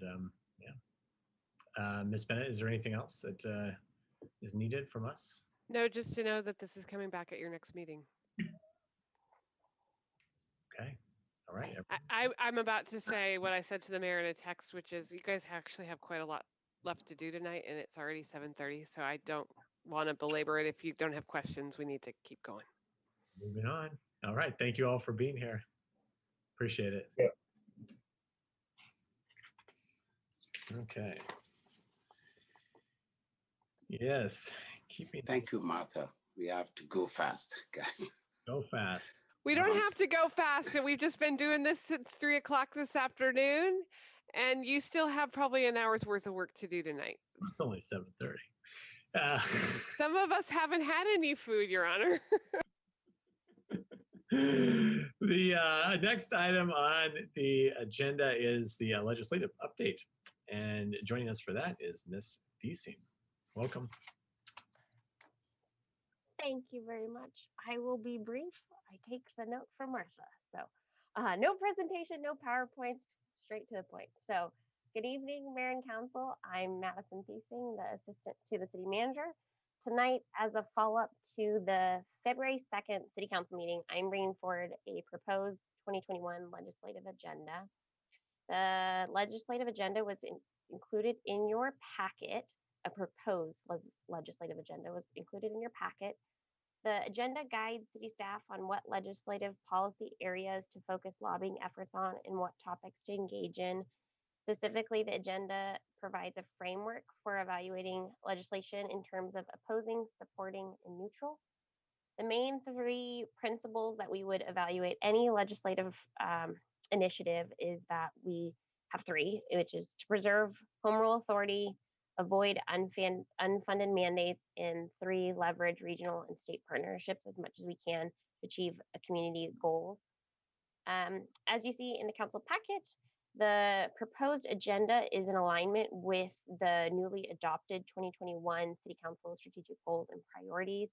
The goal is that every time you have your council initiatives, that there are actions that we're taking at a state level. So things about the recycling program or community policing, that's the things that we will be watching to see whether they either enhance or hinder the city council's goals. So before I wrap up, is there any questions or feedback on the proposed framework? Questions? Okay, well, it's looking looking good. Okay, so just as a reminder, city staff has been tracking and monitoring bills. At times, city staff will testify and provide comments to bills, but the majority of the things that we will comment on are things that fall under operations. So one example is there's going to be a bill to push for not including flushable wipes as the phrase flushable because they're not actually flushable. That's something that is operations based. That's something Public Works can definitely speak to. It falls in line with having good quality services. And so in those situations, I will just send you an FYI email that we are speaking out in opposition or for support of a topic. For anything that's a higher level policy, things especially regional, I will bring those to council every single time. So I'm scheduled to come back the second meeting of every month. So that's when I will ask for feedback to make sure that the council's on board if there's any discussion that's needed in advance. And then also during the second meeting of every month, you can also bring bills forward that you would like to flag for me to be tracking, or if you are interested in anything that might align with the proposed agenda. So with that, thank you for the time and opportunity to present, and I will see you at the next meeting as well. Do we need to approve? Oh, excuse me. You're right. I was jamming too fast. Evan's probably gonna hate me that I went too quick. Would someone like to make a motion to approve the legislative agenda? Councilor Mans? Move to approve. Second. The agenda. Second from Councilor Nguyen. Discussion? All right, Ms. Linder, just call the roll, please. Mayor Buck? Yes. Councilors Nguyen? Yes. Wendland? With appreciation to Madison, yes. Burdick, Yes. Rapp, Yes, way to go, Madison. Boop, Yes. and Mans. Yes, thank you, Madison. All right, motion passes 7-0. Go fight the fight. Yes. Fight on. Good report. Thank you for putting all that together. Thank you. Thank you. I'm sorry I went a little too fast at the end. We will see you again soon. Yes. Okay. Thank you. All right, now we're moving on to the consent agenda. We have approval of meeting minutes from January 2nd and January 19th. Move to approve consent agenda. Second. Rachel seconded. Council Verdict. Very good. Any discussion? Okay, Ms. Linder, call the roll. Please. All right. Mayor Buck, Yes. Councilors Wynn, Yes. Wendland, Yes. Burdick, Yes. Rapp, Yes. Boop, Yes. and Mans. Yes. All right. Okay, thank you so much. We go to information from council. I just have one quick thing that is time sensitive. I don't know if some of you may be aware, but that the Chair Smith at the county recently brought up the notion of rescinding vehicle registration fees. And as you are all aware, that's a significant source of funding for our city roads. Was something that the county approved 2018, 19, someone, around there. And it's a significant source of funding, well, for the county, of course, to maintain its roads, but it's shared with all of the jurisdictions within Clackamas County as well, of course, including Lake Oswego. This would be harmful if rescinded to our ability to maintain our roadways and implement our transportation system plan. As such, I would like us as a council to send a letter in opposition to this move to the county. Ms. Thiesing and Ms. Bennett have prepared and drafted a letter for us to send, and I'm just bringing it forward to you tonight to make sure we're all on the same page. And so I don't take credit. Erica Rooney and Madison Thiesing actually wrote the letter. Does anyone have any comments or objections to the city standing in opposition? What was their reasoning for rescinding the fees? Well, the fees. Yeah, I think she's opposed to the council. Chair Smith is opposed to the fee. Right. So, what's her reasoning? Not liking to. Oh, it's that simple. It's just okay. Yeah. All right. Interesting. Okay. Yeah, there was no alternative to backfill the funding proposed. We just reduce the funding. Okay. Thumbs up. Everyone is okay. Yeah. Okay. All right. Does anyone else have any information that to share right now? Okay. Yeah. Reports from officers. Spend it. So I thought you might like to know a couple things about the last week. Actually, I'm going to start with tomorrow because many of you know I'm a goal-oriented person. So tomorrow we're going to have a little thing that's going to happen with the goal of helping PGE get power restored. So Erica is going to tell you about that. And then I would like Anthony, who was our IC during the snow and ice event, incident commander, sorry, to give you a quick rundown of what happened in Lake Oswego in the last week. Okay, Erica, take it away. And then Anthony, you just take over. Okay, thank you, Mayor and councilors. So tomorrow is PGE's big effort to restore power in the West Lynn Lake Oswego corridor along Highway 43. This area has been without power for 6 days now, as you all know. At least 2,000 services are still without power, business and residents. The goal is to restore this area as soon as possible, and closing the road for 12 to 14 hours allows them to get this done in a day rather than over several more days. So the closure is tomorrow, 9 a.m. until 11 p.m. And the closure is mostly in West Lynn. So it's from Hidden Springs. Actually, it's all in West Lynn. Hidden Springs to McKillican, all in West Lynn, being closed during that time. However, They will have emergency access available, and local access will be provided too for folks in that. But we're going to back that up a little bit and encourage people with message boards to find an alternative route. So you may see signs up on our part here on State, south of A, so that it encourages people to go another way, which is basically McVeigh. But again, we'll be available all the way to Merrillhurst, all the way to the city city line. Residents can get to their places. Emergency access will be maintained at all times, and that if we need to provide services in West Lynn as a cooperative that we have with them, they will be able to get through. That's the short story. It's going to be a big day. Don't go there. I also want you to know that there may be some media coverage because the start of this event wasn't smooth. And so I really am appreciative to Erica and to Dale and to other folks in city staff for helping us work out the issue with PGE and with ODOT during the day.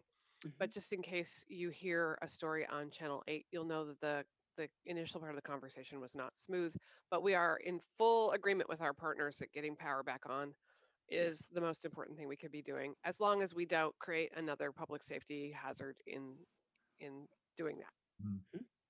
So the goal is 100% restoration in both communities tomorrow. Well, I don't I'm not going to guarantee that. they're not going to get 100%. They've got major lines, though, that are along Highway 43 that are the big impediment for them getting power restored. There's still some folks who are at the top of the hill, both here and in West Lynn, who are I think I told you all the story about when we fired up First Edition, we found out that there were down lines in the area around Atwater and Iron Mountain. So as they fix the downstream or the upstream part, they're going to find problems upstream or downstream, whatever that is. So it won't be full, but faster. Yep. Well, people can just find the cut-throughs they'll use when they put the tolls. Great.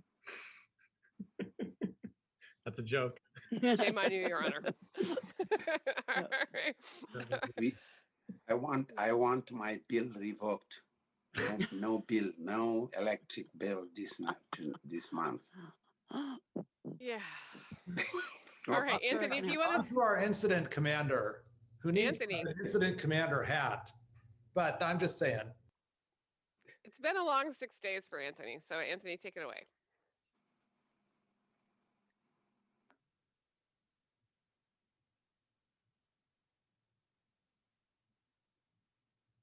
So I'm showing a PowerPoint because I want to share some photos and some infographics. So I'm going to get that up on the screen right as we speak.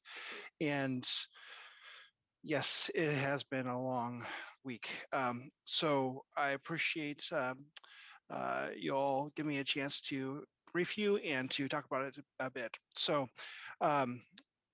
I want to first start with saying that in my 11-year career, this has been the worst storm event that I've participated in. And I am very grateful for my staff and for the city team as a whole for how they responded to it. Starting on Friday, actually Thursday night, we went to 24 hours worth of work, 12-hour shifts where we alternated, and we continued that on for until Tuesday morning.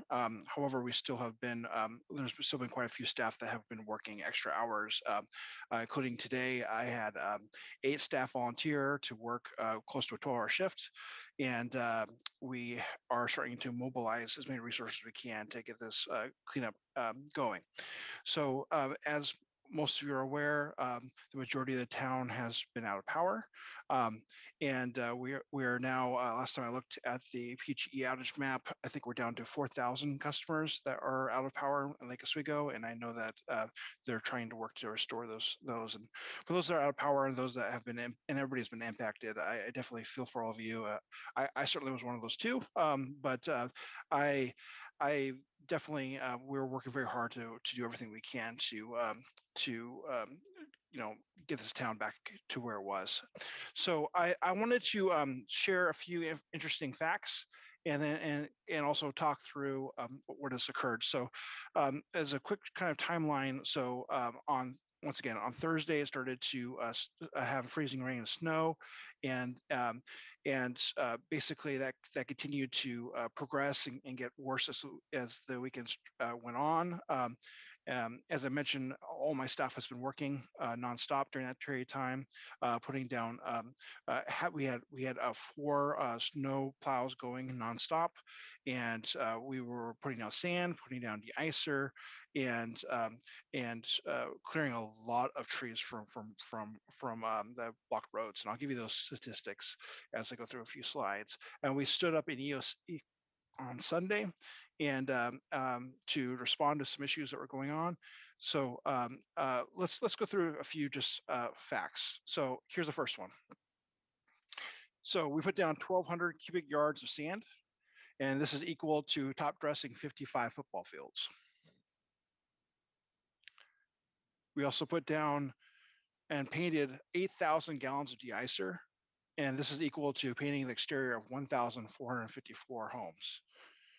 And each one of those icons is equal to 10 houses. I couldn't quite fit 1,400 icons here, so.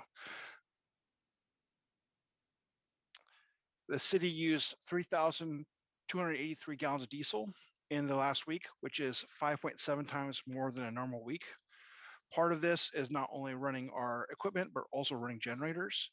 We had 12 generators going at all of our wastewater pump stations since the power went out around town to keep sewage going, to where it needs to go. And we also moved 7 generators and located them at different reservoirs to keep water going. And then we also were able to get generators procured for our water treatment plant and our intake facility to make sure that we could keep getting water going to our customers. And there was a lot of hard work done by Erica and Brett, who's running the water treatment plant, to ensure that that happened. I had an anecdote from a colleague in another city saying that we beat them to the punch on grabbing the last 2 generators that were available, and they were a little jealous of us for getting those, but we were very fortunate to get them. And so then I also want to say that, so as an anecdote, the Assistant Public Works Director, Jim Bateman, he starts his odometer at the beginning of each one of these weather events to keep track of how much he drives. And he's driven 818 miles since Thursday. And he's driving to go and talk to customers. To citizens, he goes on site to each issue and talks with them on site. So he's driving around town to deal with problems around town and talk with residents face to face. And that's the equivalent of him driving to Yellowstone National Park. So I thought that was just interesting of how far that he's driven in the last week. And a lot of our team is doing similar things.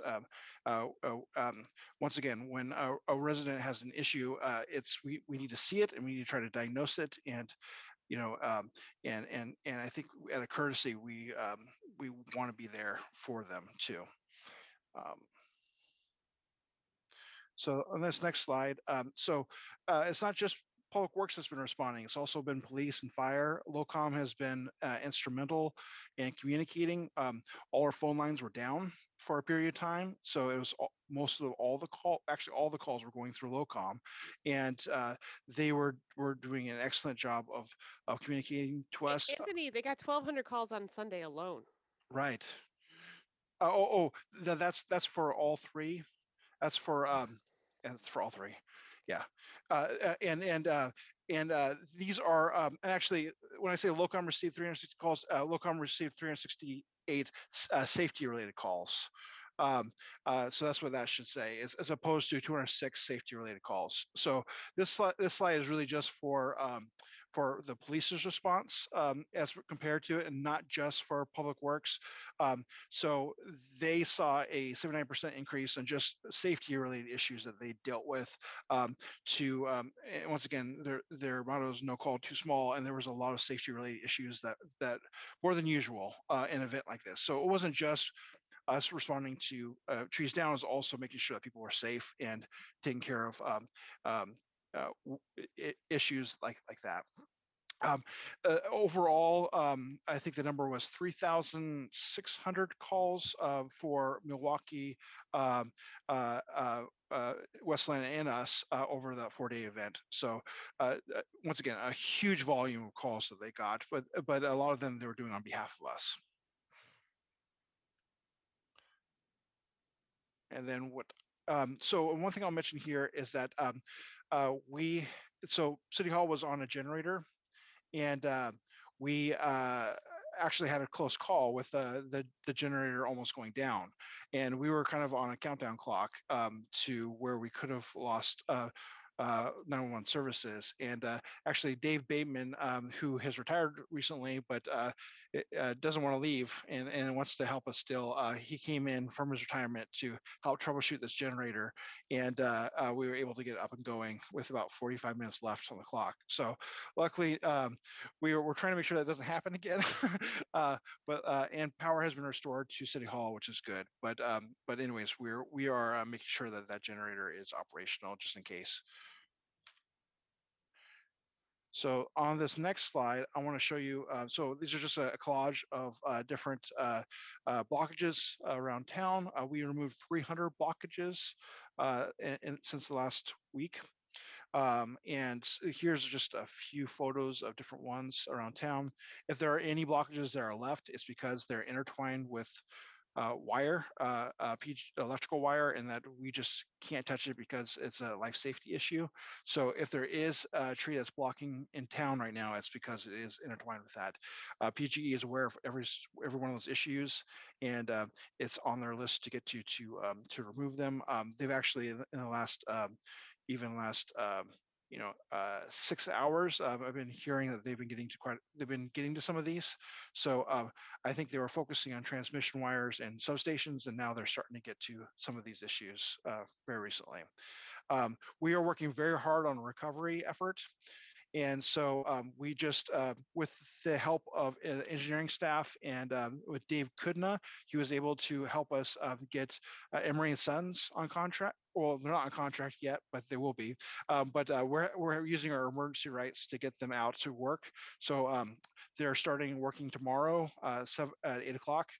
This is the map of where they're going to be working. I got 3 crews from Emery & Sons working to help us out. We also have contract with Tree Care that have been helping us during this whole event. And we've had extra crews from them available for us. And then once again, our crew will be working on Saturday.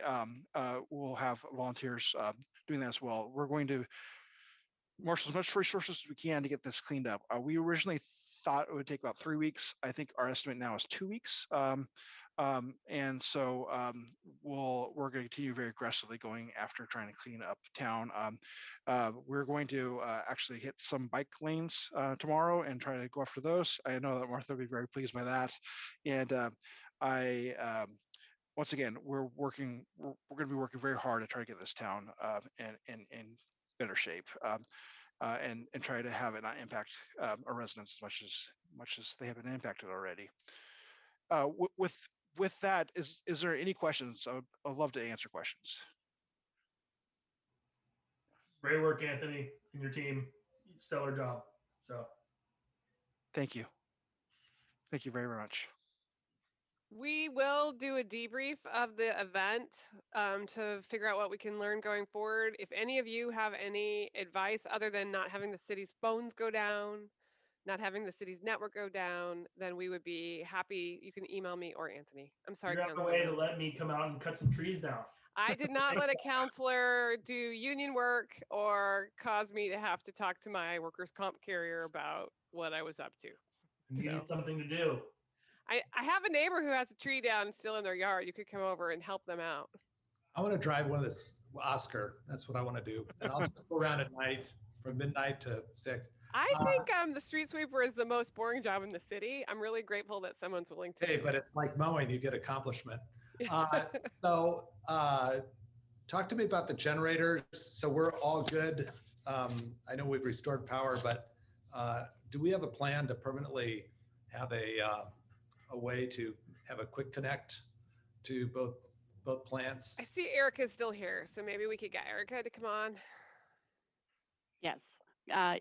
that's a great question, and we will look into that. There's a lot of history around generators and the intent to use generators at those both locations. And so my goal would be that we could at least do that much. Maybe we need to do more, but we'll be looking into that and seeing what our options are. You bet. Is the feedback because of the noise? Yes. Feedback is about the issues were about noise, size, potential contamination, lots of things. There's quite a bit of history, and we can talk about that in a debrief about why there are no generators at either location. Okay. Water is essential for everyone. So is flushing the toilet. That's my last point. The new city hall is going to have a more robust telephone system. New City Hall, well, we'll have, I think, pretty much the same telephone system, but New City Hall will have a generator big enough to power the entire building, as opposed to Old City Hall, which has a generator that's only designed to power our network and our LOCOM. So when that generator went off, we had enough backup to run LOCOM for a while, but we didn't have enough backup to keep the phone system up as long as it needed to be up. I will say we've learned, our IT staff have done a really amazing job of making sure we have redundancy in both of our networks and our phones. It's just if they all go out, we've got no resilience against 95% of the power to the city going out at basically the same time. So that'll actually be one of the things we talk about, because if we were to have I mean, we've talked about the fact that we've had enough events in the past 12 months, really. But there are a couple left that we haven't had, and those are all really scary. And so how could we learn from this event about the things that went wrong exactly, Counselor? There's also the volcanoes that we live within the blast radius of. How can we learn from this event so that we're better prepared for those events? Because I can guarantee you that we'll have at least as much power go out if we have an earthquake. So. Very good. Thank you so much, Anthony. Great job, you and the team. Really, yes, very, very good. We know you've been working so hard. I told Anthony the other day, we drive around, you see the remnants, of what was blocking the road. And we know that there's a lot of work that goes into clearing all of that out of the way, a lot of it unseen, but it just happens. And we really appreciate it. Easy to take for granted. So thank you. And I guess I want to add that at least Anthony did half of this work when he had no power in his home. So, and Erica had to call the city manager at like 10:30 on a Saturday night to say, hey, we have a problem. So thank you to both of these two people. They were laser focused on what we had to do over the weekend. I really appreciate them. Yeah. Thank you for all your support. Truly appreciate it a lot. And as a side note, we're looking at sewer treatment plant proposals, which are really, really thick. And he's doing that. And Erica's, there's people on staff doing that. Evan Boone, I think he was finding that the treatment plant proposals were kind of a respite. Right. Well, yeah, a lot easier probably. I also, before we leave this topic, before I shut up, I want to say thank you to all of you, because you were really great. I have worked some places where council's members might have wanted to show up. And thank you, Councilor Rep, for asking before you showed up with your chainsaw.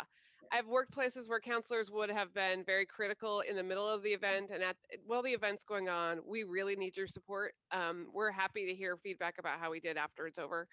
And I appreciate just how you guys were awesome and communicated what you needed. Let me know what you needed to hear from me, and it was really great to know that you were in our corner. So thanks. Thank you. Thanks for the good communication. It was appreciated. Okay. Well, if there is nothing else, nothing, Mr. Boone, no, then we will going to adjourn the city council meeting, and we are going to call to order the Lake Oswego Redevelopment Agency meeting. It is now called to order, and our first order of business is an update on the North Anchor project, and we have Mr. Sin and Ms. Zahn from UDP joining us. Welcome to you both. Good to have you here. Please go ahead whenever you're ready. All right, great. Thank you. Good evening, Chair Buck and members of the Redevelopment Agency Board. My name is Sid Sin, the Redevelopment Manager. Also this evening, we have Mick O'Connell, who is our real estate advisor. He's been helping us on the North Anchor project. And as you've mentioned, Sarah Zahn, Director of Development, will be doing presentation from Urban Development Partners. And before I turn it over to Sarah, and I know I appreciate the length of your meeting, so I'm going to keep my comments very brief, and I'm going to turn it over to Sarah quickly. But there's two quick things that I wanted to touch bases on with the board. One is the North Anchor goal, and then the second is I wanted to highlight a couple of important dates that are going to be coming up in the next 5 months for the board. And so for the project itself, it's obviously a very important project for the city and the downtown as a whole. And as it's summarized in the staff reports in the project history, it's had quite a history, 10 years worth of work. Certainly don't want to recite that, but our ultimate goal is to have a high quality mixed use project with a boutique hotels that anchors this project. And one of the things to keep in mind is that this is not a standalone project. It's a project that's intended to be integrated into the fabric, the downtown of this community, and become part of the culture of the downtown. And when we start looking at projects, sometimes we focus just on a project, which is very important, but it's also how does that project relate to the rest of the downtown area? And this project, because of its namesake alone, the North Anchor project, it's got a lot to live up to. It's intended to complement the South Anchor, south on First Street, which includes Lakeview Village, the Windward, and Millennium Plaza Park. So with that alone, it's a very important piece to that puzzle in the downtown area. And the other thing that's important to remember is while this goal of this mixed-use project is grounded in an overall vision for the downtown, and that downtown vision comes from our urban renewal plan, and it's basically to have a vibrant, active, unique downtown with the village feel and character, and that's kind of nicely scaled for pedestrians, and that supports the economic vitality and the overall community as a whole. So as Ms. Zahn presents the project, try to keep those things in mind as to what is our ultimate goal that we're trying to achieve with this North Anchor project.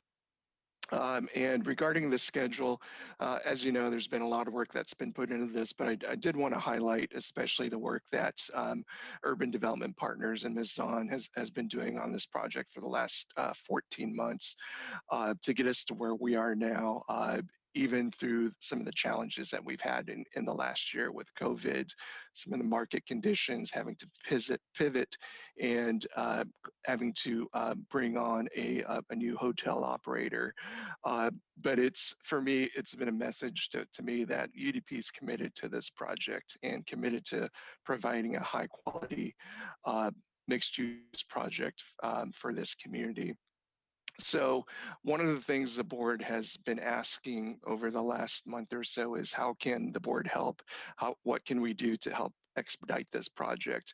And I think over the next 5 months, what we, the city and the board can do is support as UDP in that process. And it's also consistent with one of the goals for the board this year, which is to approve the disposition and development agreements in 2021. And we believe that we've put together a schedule that we can meet to get us there. And a couple of those dates I wanted to highlight, and obviously the first one is this meeting that we're having this evening, is that introduction on the background, and it kind of sets the stage for some of the different decision-making opportunities that the board will have coming up in the next several months here. The next one will be on March 2nd, where we'll present to the board a draft term sheet, and that term sheet is basically the blueprint for the DDA. And in that term sheet, it'll talk about the sale of the land, requirements for the closing, and LORA's financial participation in this project, if any at all. Then we're going to come back to you a couple weeks after that on March 16th, where UDP will present a more detailed design on both the hotel components and the mixed use components. And what we're hoping to do at that meeting is to get some feedback from the board, and certainly we're open to feedback for this evening as well, but get some feedback on that design, because what's going to be critical on the design itself will be on the next meeting on April 6th, where we'll be seeking the board's endorsement of that conceptual design. And why that is going to be important is that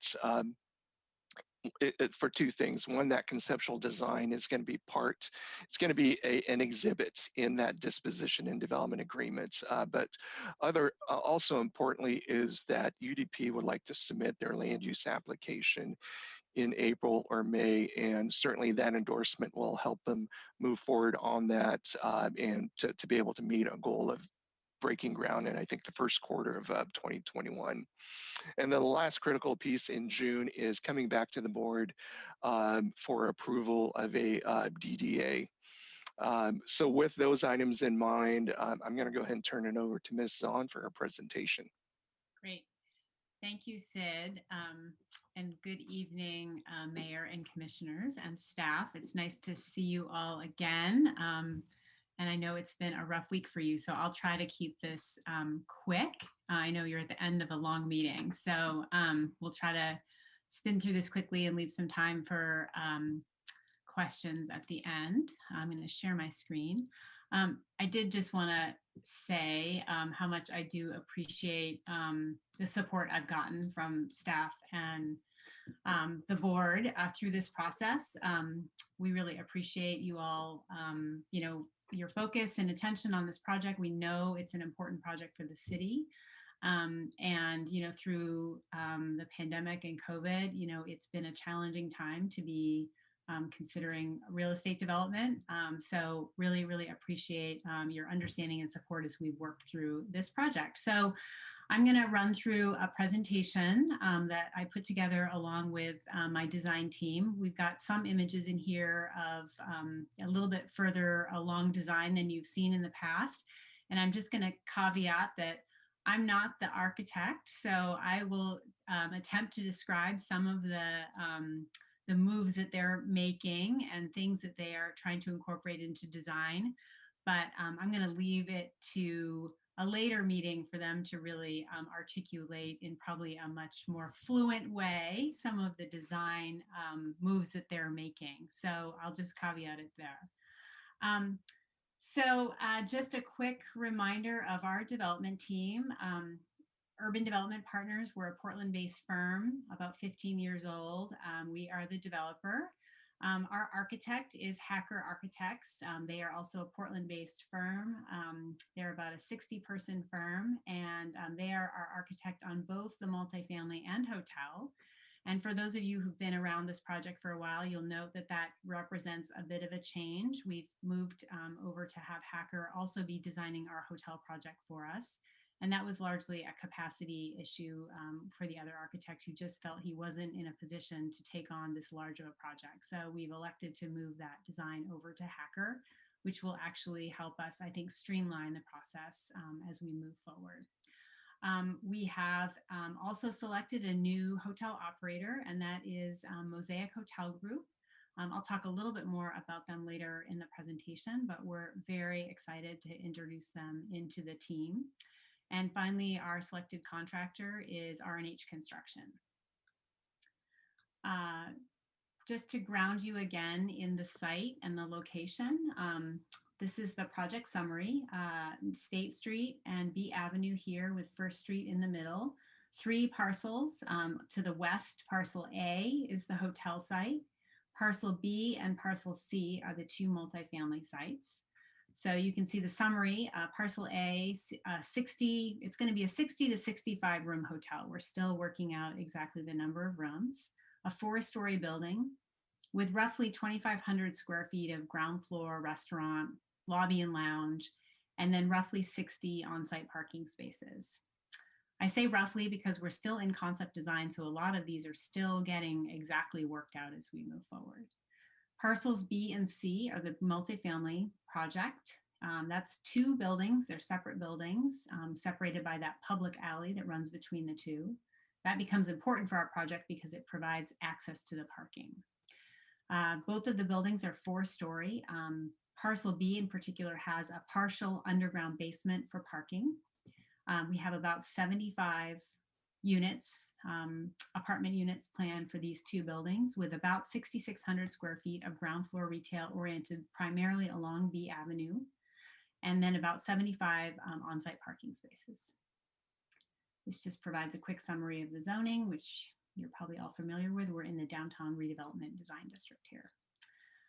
Just to ground you, I know Sid in his staff report referenced back to our original proposal, which included the hotel, a multifamily building, and parcel C was originally an office, and we have pivoted to multifamily on that block. So that is a little bit different than it was, but still kind of the same typology that you'll see throughout the presentation here. I wanted to put in this slide, and this is a lot of words, so I'm not going to read it all, but just that one of the priorities and focuses as we really start to get into the design and think about how these buildings are going to be grounded in this location in this community is thinking back to some of the key downtown design characteristics that have been prioritized by the city as part of this project as connected to the rest of the downtown. So, you know, we're really looking to the architect to incorporate a number of principles around really great urban design. So things like holding the edge of the street and public spaces with buildings. So not setting buildings back. We want those buildings to come right up to the street. Really creating great, inviting retail and facades that are engaging to the pedestrians and feel safe and feel warm and inviting. Orienting those building entries toward pedestrians so that, you know, we're encouraging walkability. Reinforce that village character. That's a key part of Lake Oswego.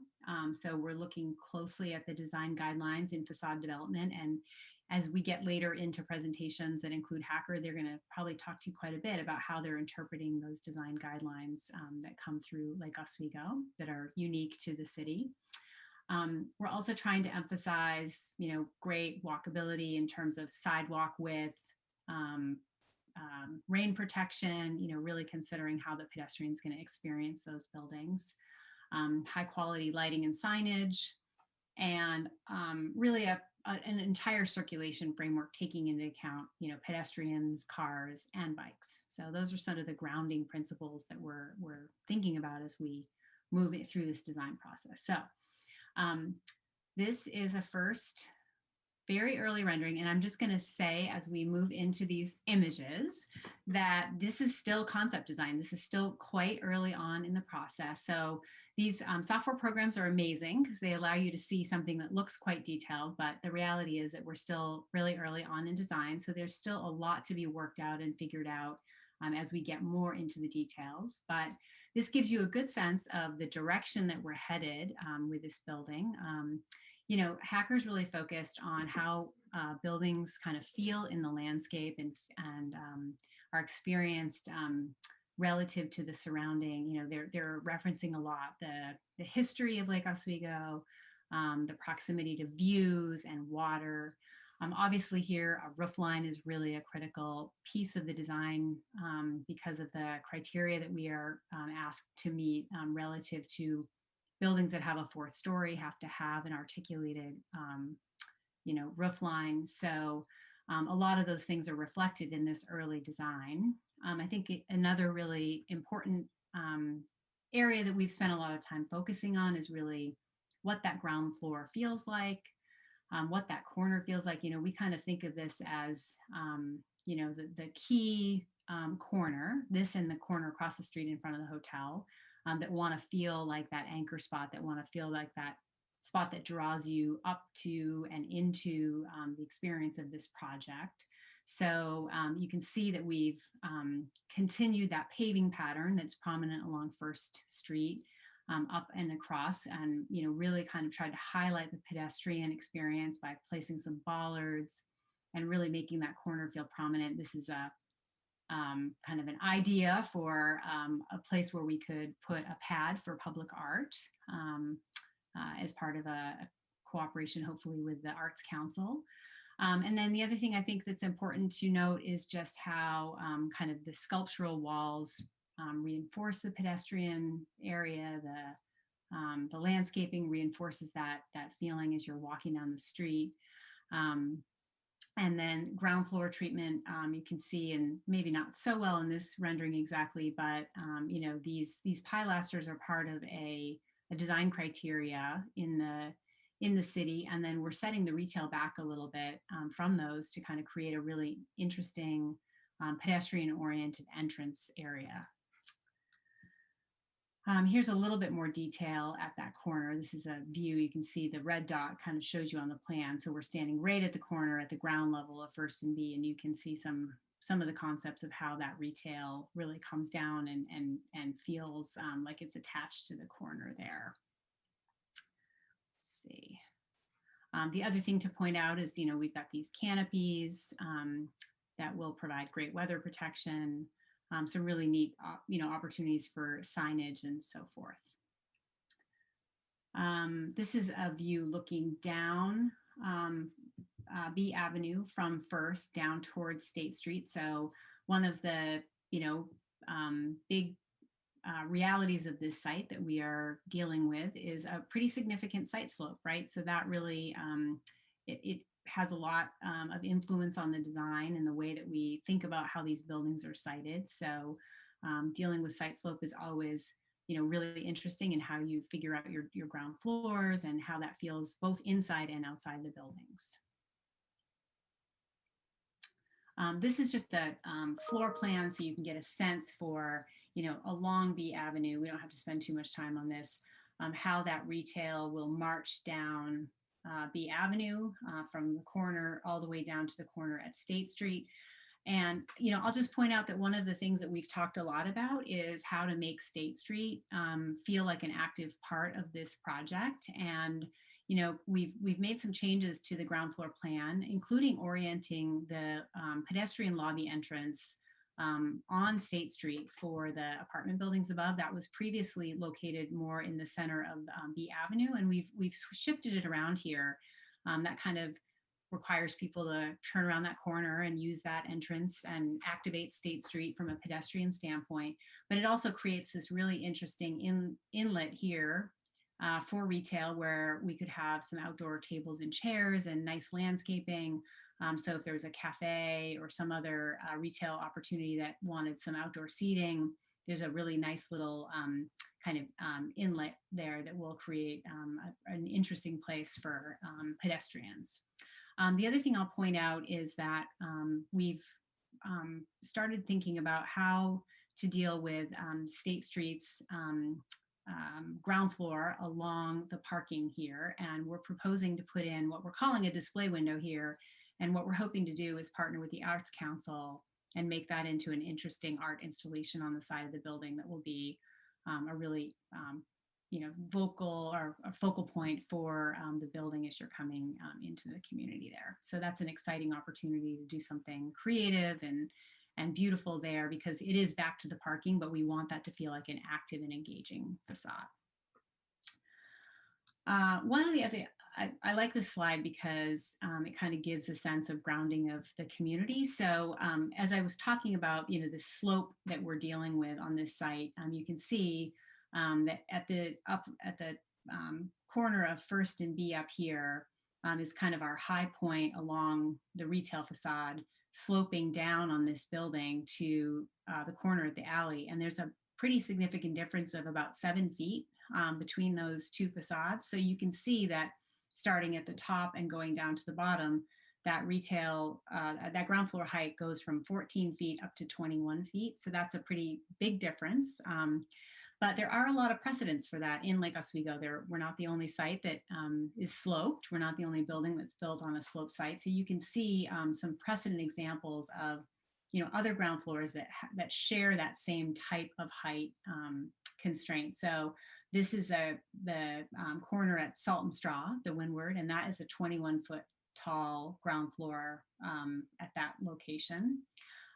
This is up a little bit up the avenue, and you can see those storefront heights are between 14 and 21. And here's another example at Lakeview Village of 14 to 18 feet. So we have a lot of precedent in the neighborhood for that type of building height. And it's just kind of interesting to see how that will play out in this location. Here is another view. This one is looking from kind of across the street at State Street back toward the building. And again, this is a really prominent corner. It's an important corner. So we've spent some time studying that, and we'll continue to spend more time studying it. And then if you get a little bit closer, you can see we've really started to think about how that experience will play out from a pedestrian standpoint in that retail corner. Continuing some of that brick pattern, even though that's not totally consistent along State Street, we thought it made a lot of sense to kind of ground the building with that so that it provides some continuity. And then just thinking about kind of that inlet and what those entrances and facades are going to feel like for that ground floor space. And also that, being a corner that I think there's a bus turn there. There's also quite a bit of traffic that will, be consistently taking a right turn there and wanting to make sure that we are protecting pedestrians at that spot. That's a spot that doesn't have a bulb out, and I think that's because of that right turn requirement. But we still, at the same time, want to make sure that that feels like a safe place to have cars and pedestrians both mix. So I'll stop there, and that's kind of where we are at with the residential, and just say quickly that, as I said, this is still pretty early stage design with the team. So we'll be coming back to you in a couple more weeks with more detail. We also will be coming back with more detail around the hotel. I have nothing to show today for the hotel because where we are in our schedule is HACC is sort of on a catch-up game with bringing the hotel up to the residential. We're trying to have both of these projects move forward together through design. So in a couple of weeks when we come back, we'll have some more detail on the hotel as they scramble to get up to speed and bring that project along the schedule. But I did want to just talk quickly about where we are with the hotel. As those of you who were here in December remember, we embarked on a process to select a new hotel partner at that point. We had been working with the ADJOURNMENT team, and for a variety of reasons weren't able to proceed with them, but went out and had a nice process with 2 different operators. And I just want to acknowledge Councillor Nguyen for his time in that effort. He participated in the interviews and the selection process, and it was really great to have him along for the ride on that. And the result of that was the selection of Mosaic Hotel Group, which is an operator. They're based in San Rafael, California, and have a number of properties in wine country. They also have a property in Utah and a couple in Mexico, actually. But, they really stood out from the crowd, in particular because they are experts in small hotels, small independent hotels. That's all they do. Most of their hotels are under 60 rooms. And that's a real specialty in the industry to be able to run a smaller hotel. The other thing that we felt really confident about with them is that they have part of their business is running restaurants. So in addition to the hotels, they run about 20 restaurants in the Western United States, and really bring a great food and beverage experience and perspective to a project like this. And I think that will really give us a leg up on providing something really unique in Lake Oswego in terms of our food and beverage program at the hotel. And they, think of that as much more than just a restaurant hotel. It's really an independent business that, happens to be in a hotel, which is exactly what we want in this location. We want this to feel like a community gathering place that's, for the community, for everyone who lives in Lake Oswego, not just people who are coming and staying at the hotel. So we're thrilled to have them engaged. They are starting to meet with the design team and get really involved in the programming of this. And I think will continue to be an awesome partner for us. Let's see. And this is a schedule graphic, which has a lot of information on it, but I think Sid kind of grounded us a little bit in this as to where we are right now. We are right here. So we're kind of in the middle of schematic design on the multifamily. We're at the beginning of schematic design on the hotel. Those two will catch up and meet each other at the end of schematic design. And then as Sid was pointing out, we're preparing to make our land use submittal toward the end of April. And that lines up nicely with us being able to work through design with you folks and have you have opportunities to review the design as it gets a little bit more further along and before we're submitting for land use. And then we'll be working through that schedule of land use, design documents, construction documents, submitting for a building permit toward the end of the year. And our hope is to start construction kind of early spring 2022, so in about a year. And I think that's it for me. So happy to answer any questions. And I know you're eager to probably call it a night. So if you don't have questions tonight, there'll be plenty of opportunities down the road. Thank you very much for your presentation, Ms. Zahn. And I can tell you one of my favorite things is to be a lobby lizard. I can't wait to be a lobby lizard in that lobby bar. Great. Yeah, I'm really excited to show hotel design in a couple of weeks. I think that's going to be really fun and exciting. We're seeing some interesting starts with HACC on that, along with Mosaic. So very good. Well, we do have some questions from the council here. First from Councilor Mboop. Oh, Councilor Mboop, you're on mute. Thank you. Thank you for the presentation. It was clear. It's quite a nice place to be in some years or some month. Yeah, so yeah, my question, I honestly, I'm a new councillor. I haven't been here and I don't know what's the deal with you and the city. And I see, for example, that there are 75 residential apartments. What, like, among those apartments, how many would be affordable housing apartments for, you know, because if it's like the Windworth, forget about it. I mean, it's not going to be for the regular people in Lake Oswego, the youngsters who want to rejoin after college or who want to settle in this city. And I think that our city, I don't know if you know that we are committed to inclusion and diversity. So when we are building things, we need to have that components in that building, you know, and I would like the city, and I'm pretty sure my fellow councillor will consider a deal that we're gonna have with you will have the components and how many of those residential it would be. That's one of my questions. So, Sarah, maybe I could take a quick shot at this.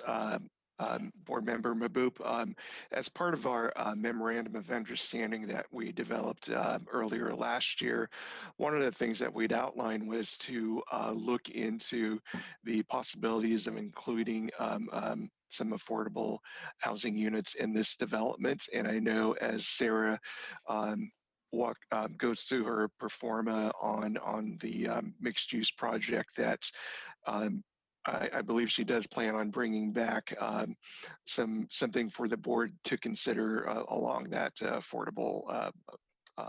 affordability range in there.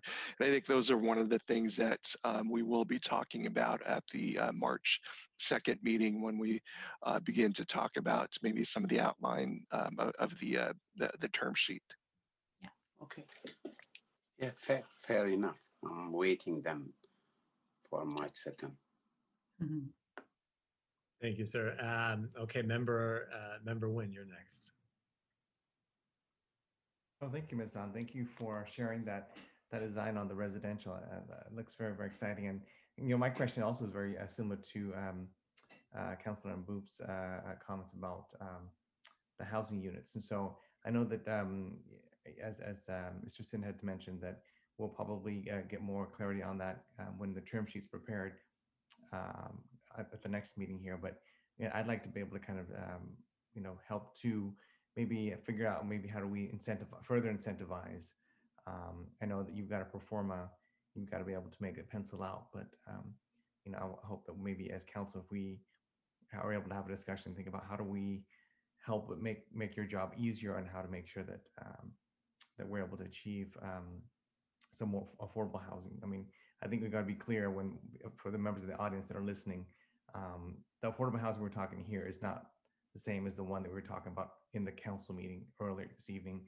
That's going to be for workforce housing. So I think there's a difference. And so I think that still, certainly when we talk about affordable housing in this unit here, in this property here, it's going to be, if I remember correctly, closer to like the 80% of the AMI. So in any case, I'd like you to maybe as a council, if we can provide some direction or maybe come to some sort of provide some, I guess, I know we can't. You guys have actually asked them to evaluate it, and I think we will be talking about that. So I think, I mean, that's been consistent all along as council has been very, very consistent about wanting to make sure that it's a formal part of the discussion that we have about the terms. So that'll be, don't worry, it's coming. Okay, so it will be a part of the term sheet and part of the DDA. We will talk to you about it at next meeting. We hear you. We hear you. I'm not being dismissive. I just want you to know you've been. So we're not ambiguous anymore. So you understand that it is something that several of us have. You've been very clear, actually, as a council all along about the need to have it be contemplated. We just want to have a discussion with you about what it means for the terms. Okay. And that's not going to happen tonight. So okay. Thank you. Okay. Well, thank you for the question, and thank you for the clarity. I think this is the first discussion as this council that we're having on it. So that's good to know. I share the same interest as my other two colleagues and the others in having the discussion on the housing component. Member Verdick, you are next. And you're muted. Not anymore. I just have a few comments that I'd like to make. Maybe you can just pass along to the architects around design and some concerns that I have about what I'm seeing. First, I thought the design of the hotel, which I know is going to be changing, but just feedback, I thought that was beautiful. I thought it really fit in with the city. So I really like the direction that the architect was going on the hotel. Second, I'm a little concerned in the renderings, and I know these are very early on, but the corners to me seem very kind of harsh and not welcoming. And I think when you look at the corners that have been done very well in Lake Oswego, they're actually not being brought out to the corner in a 90-degree angle. They're actually brought back. And I think that serves as very welcoming to the city. The Windward has some examples of those, as well as Lakeview Village. And the building that is actually across from City Hall, it's the northeast corner on 4th and A. Well, I guess actually on 4th and A, that would make it the southwest corner, excuse me. But they're kind of set back and they just make it softer and more approachable. And I think, again, if you're wanting to be open to the pedestrians and pleasant, and that's something that's very important. So I'd like those to be considered. Also, there's this series of gables. And I think when you look at the architecture in our city that have been done well, is actually when we have those gables set apart versus rows of gables. And I know you can look at some of the buildings that we have and you can see series of gables, but I would say that's what I wouldn't follow. I'd use them more as kind of special aspects, not just rows.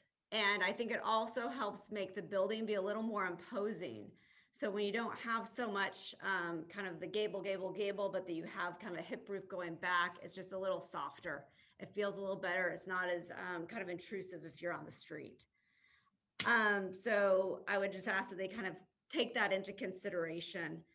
The second thing is, or maybe third, and I don't know that this is at all possible if it's even been discussed, but one of the benefits of both those or actually probably all the buildings, is the views that you can get from there, especially the mountains. So if there's any way we can make public access, maybe have available space for a restaurant, maybe the hotel would consider doing a restaurant on top. I think that will really draw people into our city, especially from outside. I think it will really bring people in because people love to come to places with a view that's special.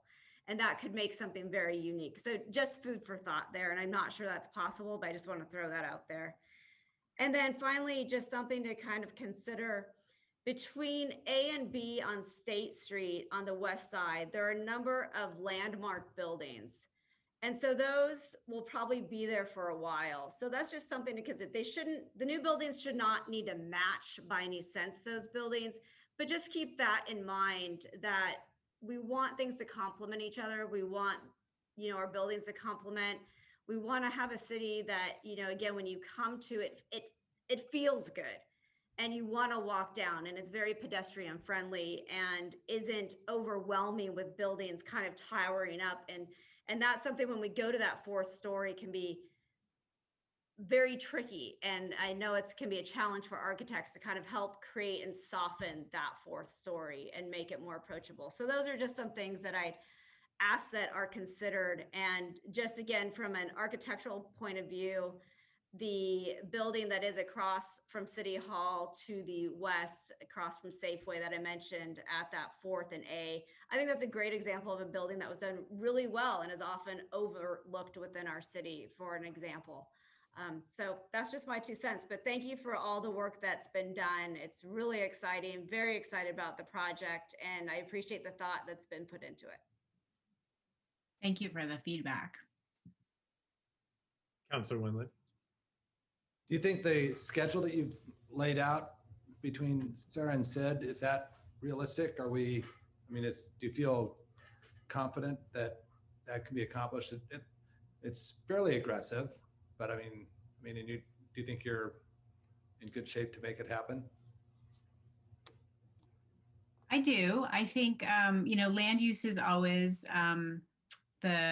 probably the biggest variable in a schedule like this in terms of how long it takes us to go through that design review process. But we're anticipating a fair, this schedule anticipates a smooth land use process. So I would say that's our one area where, we're working really hard to make sure that we put together a great submission that has the support of your group and the neighborhoods. So, that's our goal, is to make that a smooth process. And I think from the design perspective, the design team feels like they have the time they need for the design period. And then, working with your building department, I think, we've been, in early conversations with a number of different departments there, really trying to shore up exactly what we need to get together and figure out in order to submit and have a smooth building permit process. So we're trying to anticipate how to keep the schedule tight and moving forward. Yeah, and I would add, I think there's with the schedule, there are certain things in there that we can control, and one of which is trying to meet that schedule for the design components and get the board's endorsement for that in order to allow UDP to submit that application. And I think we've got the commitment of UDP and HACC to be able to provide that information to the board so you can make an informed decision and endorsement on that. The other critical thing is meeting the schedule for the DDA. And I think both Sarah and I are committed to working through the term sheet and all of those items to be able to do that. So certainly we feel those are the things that we can control. Those other things like the land use and the public process is somewhat out of our control, but we've both thought about this schedule, and we do know it's aggressive, but we want to be able to fulfill the council goal for this year on that. So then one last question, because I have about 50 questions tonight. Just kidding. No, one last question on the financing seemed to be a challenge for the prior hotel group with the Atticus group. Does this new group have adequate funding and they can get, that will not be a hiccup along the way? Yeah, no, good question. Our deal or our financial arrangement with this new group will be that they will act as operator. They're actually not bringing any capital to the project at all.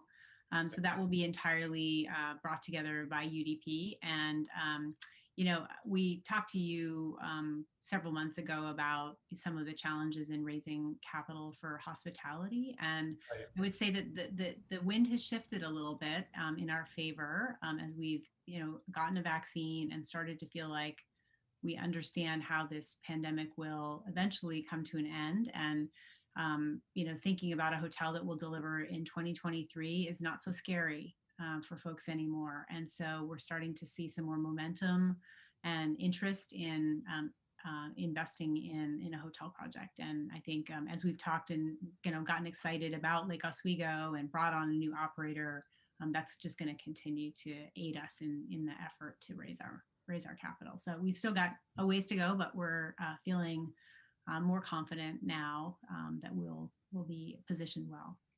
Right. Don, also I did a little quick Google search on this group. Their website is any indication they got plenty of money. Yeah, no, I did as well, and I just want to make sure that the facade was backed up. So that's great. And don't worry, I got Jeff Goodman on my text message right now. Just hit me up with a bunch of questions. I'll wait till the next meeting.